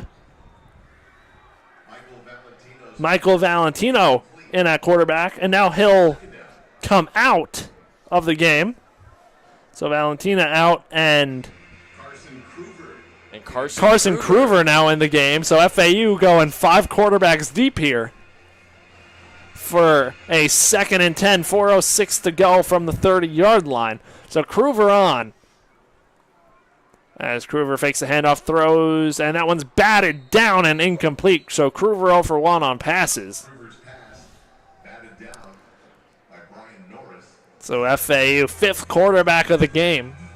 Did not expect Kelly to completely empty out the quarterback room. I knew he was going to go pretty deep, but I mean, this is a FAU roster with 5, maybe even 6 quarterbacks, but yeah, I wasn't expecting him to do that. So Kruger still on the field. 2 receivers to his right, 1 to his left. Running back Shields Dutton still in the game.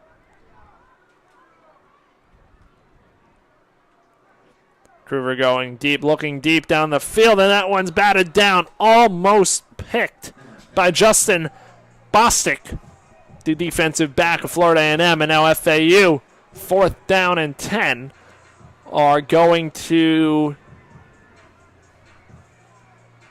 kick the field goal here. This is going to be a long one for Garrison Smith. His career long is 54 yards. This one's a 48-yarder, so it's not a cheap field goal here. FAU leading 53-14, 3:57 to go.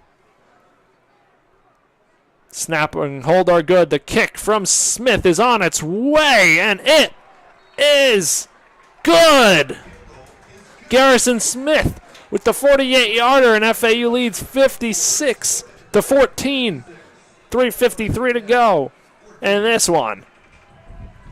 And Zach Catley clearly decided not to lean towards the analytical side on that one, going to Garrison Smith. Nice little 48-yarder for him. Got to see that. Make sure the special teams is all good. And just like that, FAU up 56-14. Final few minutes of this game. FAU going to come right back out and kick this one off. Now, Nathan, as we look forward to the schedule for FAU, next week they take on rival FIU at Pitbull Stadium at 6 p.m. on September 13th. What can we look forward to in that game for FAU? Well, FIU is looking like a fairly solid program, especially with quarterback Keon Jenkins, and they have a brand new head coach. I can't remember what his name is, unfortunately. That's going to be a good game, though. 23rd edition of the famed Shula Bowl. FAU's won the last, I think, 11 matchups against FIU. But that'll be a good game down there in Miami. No doubt it will be. And then you begin AAC play directly after that. But I was going to say this win is a very good way to instill some confidence going forward. And Andrew Nelms on to kick it off. Kanari Wilcher, the deep man. Nelms boots it deep downfield and over the head of Wiltshire once more into the end zone and out for a touchback. So for FAMU, they'll start it from the 25-yard line now. And next up for FAMU, they take on Albany State on September 13th from Tallahassee, Florida. So they'll be home for the first time this season. And FAMU was voted as the SWAC East number 2 team in the media poll preseason. And for Florida Atlantic, they were ranked as the number 9 team in the American in the media poll preseason. And certainly if there's anything we know about the American, as we've said pregame and throughout today's broadcast, the American is very unpredictable. Petty on, 2 receivers to his right, 1 to his left. Fakes the handoff, throws down the right sideline. The ball is dropped. And batted down by Lawrence Johnson. Receiver on target. Don't have a number. Still don't see a number. Apologize for that. That is number 21, Jordan Edwards, the senior from Albany, Georgia. And it's 2nd and 10 for Jet Petty and this Florida A&M offense. Trailing 56-14 with 3:47 to go. Petty takes a snap, 2 receivers to his right, hands the ball off and is immediately met at the line. The handoff for Jamal Haley as he stopped short, and it's 3rd and 9. 3.5 minutes. Clock continuing to tick down here in regulation. So 3rd and 9. FAU subbing players on and off. 3:22 to go. Time continues to tick. 3 receivers to the right. Empty backfield. 2 to the left for Petty. Spread formation. Petty takes a snap. Runs it up the middle. He's got room, and he has met a big hit for FAU by Anthony Baxter.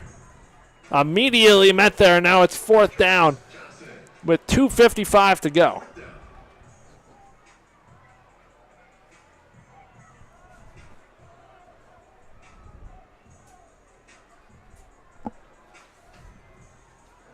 So now FAMU will punt the ball.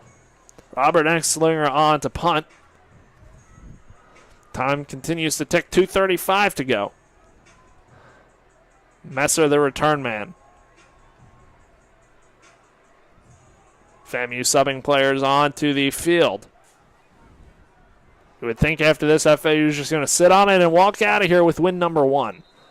Whistles blow on the snap. And we're going to get a timeout from Florida A&M here with 2:17 to go. Should be a quick timeout, so we're going to stay right here.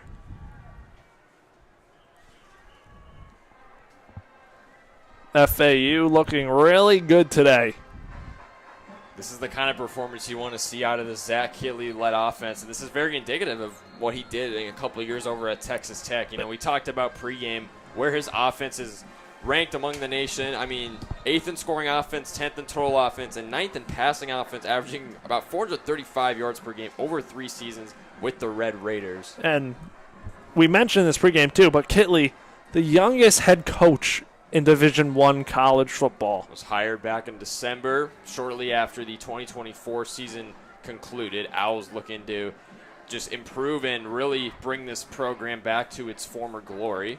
Hopefully Kitley can do that. He's definitely brought in excitement, especially with his air raid offense. He certainly has. We've seen it today. Lots of tempo from FAU, especially in that first half. Slowed it down a bit in the second half, but really moving fast and keeping the FAMU defense on their toes. Whistles blow again. Flag comes in, and a false start on FAMU. So they'll move back 5 yards, and we'll do it again. That Slinger moves back to his 12-yard line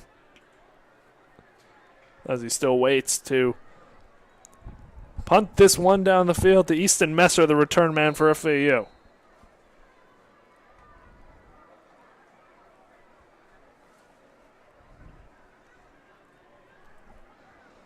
Enslinger waiting for the snap. 2:17 left.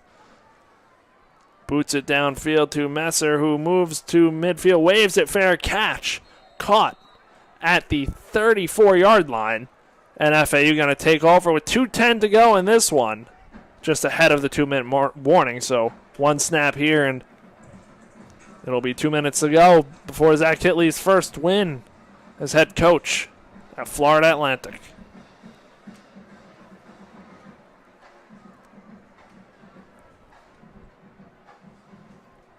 Michael Valentino out there at quarterback for FAU, taking the snap here.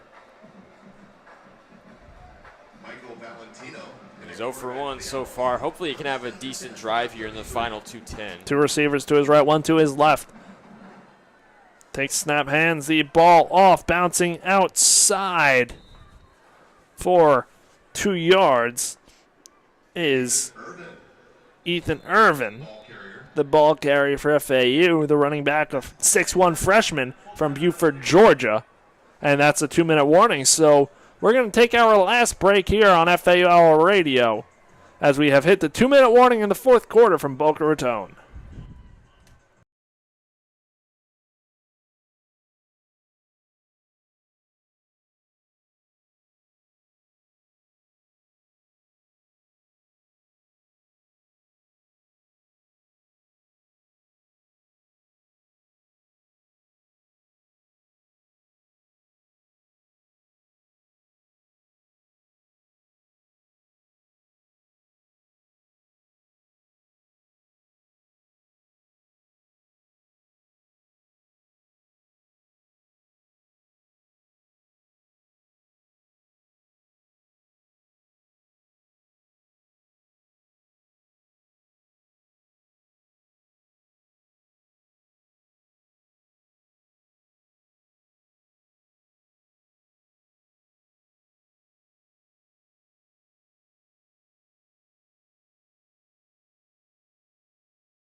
And we're back on FAU Radio. Post 2-minute warning. Michael Valentino out here for the final few snaps of this one, as FAU will look to run down the clock and take win number 1 in 2025.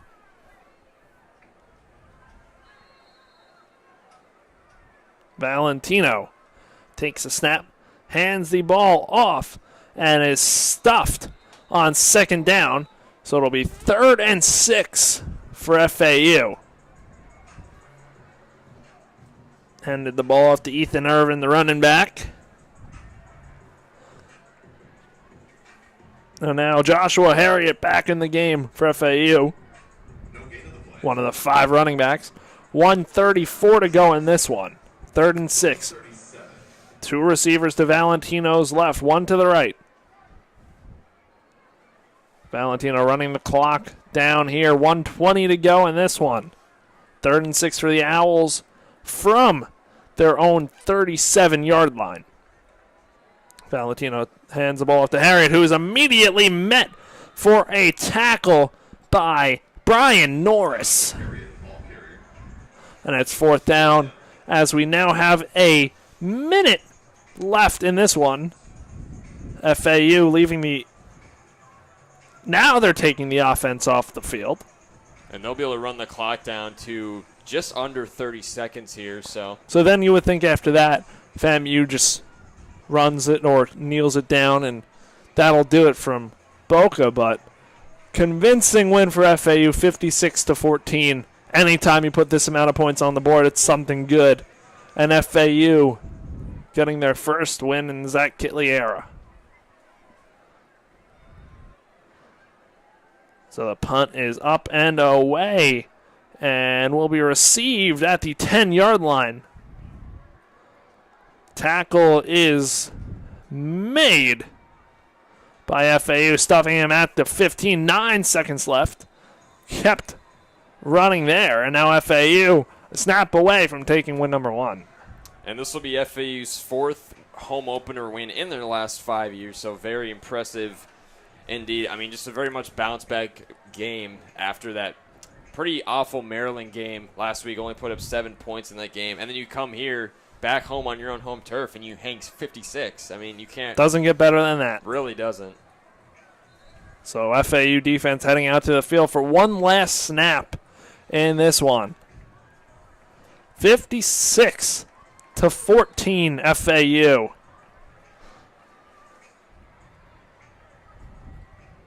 Coming onto the field for FAMU to take the snap is Jet Petty, and it looks like he's going to kneel this one out. So Petty takes a snap, and that will do it. FAU, true to their motto, winning in paradise by the score of 56-14 in Game 1 at home in the 2025 season. Win number 1 for Zach Kitley, his first win as a head coach here at Florida Atlantic. And the Owls back to their winning ways after a tough week 1. Hopefully the first win of many in the Zach Kitley era. I mean, it was just all FAU all game, especially in the first half, especially on the offensive end of things. The defense very much impressed as well. When you put up 553 yards of all-purpose yards for your offense, you really can't complain about that. 360 of those came in the passing game, 193 in the rushing game. I mean, the Owls, and they completely emptied out the quarterback room. They completely emptied out the running back room. You know, you had guys like Josh Harriet and Ethan Irvin in the game as well. Overall, just complete win for FAU. Offense and defense. Highlight of the game defensively, the blocked punt that led to an FAU touchdown. Just great start to the game that came early in the first quarter, and FAU grabbed a lead early and didn't look back. They really didn't. And, I mean, that blocked punt, you got a true freshman in Josh Roberts getting on top of it, and then you had sophomore Lawrence Johnson recover in the end zone. If we're talking about FAU Owl Radio player of the game, I think I'd have to give it to starting quarterback Caden Velkamp. Through 27 completions, 39 attempts for 309 yards, tied his career high in passing touchdowns with 5. And just a very much-needed, not only a much-needed bounce-back win for FAU, but a much-needed bounce-back performance for Velkamp himself. You know, despite the lackluster performance, the 4 INTs he threw at Maryland, Kitley still had faith in his starting quarterback. He called him a coach's kid despite those 4 interceptions. And after that loss, you know, he said that there was a lot of love in the locker room and that he feels that him and the team are a big family, and that definitely showed tonight when you hang 56. And we talked about it previously. You put up 56 points on any team in college football. It's very impressive. Yes, it is. And happy that we got to see this Kitley offense hopefully start to take form today. A good win against FAMU, who didn't want to overlook. This is a game that FAU was heavily favored in, and they came in here and took care of business. And now next week it's on to the big rivalry. And the first time Kitley and a lot of these FAU players get to take part in that in the Shula Bowl against FIU, and they'll go to FIU for that one in Miami. So should be an interesting battle next week for FAU, but looking forward to it for this FAU offense, who hopefully started to find their groove today. Obviously 56 points, but we'll see what comes of a bigger opponent. No disrespect to FAMU, but we'll see what happens when they face a much improved Florida International team. I was going to mention, this offense is going to be put to the test against an FIU team, specifically the FIU offense with quarterback Keon Jenkins at the helm pretty much. You at least have some consistency there, unlike FAU with new starting quarterback Caden Velkamp. This is definitely an improved FIU team. They unfortunately got shut out today against Penn State, but it's Penn State. It is Penn State. It's a Big Ten school. FAU had to play a Big Ten school last week in Maryland, but yeah, Penn State, top 3 team in the nation. You really can't complain about that. And then after the FIU game, that's when you begin American Conference play. You start things off on September 27th on your home field against a very tough Memphis team. They're going to be tested that game. Then you go on the road to take on Rice in Texas on October 4th. And by the way, after the FIU game, I forgot to mention, is FAU's bye week. Correct. So they'll get a week off after that game before American play. But this is a game, despite playing an FCS school, you put up 56 points. This has definitely injected life into this fan base, into you and I as well. We are very big believers of this team, of this air raid offense. I think it's going to be a very exciting season ahead. FAU definitely looking to make themselves a real threat in the American. Hopefully. A lot more to come in this season. FAU through the first 2 games, 1-1 after a dominant win against Florida A&M. For Nathan Korst, I'm Chris Talt. This has been FAU Football on FAU Owl Radio. FAU takes it 56-14 against Florida A&M. Have a good night, everybody.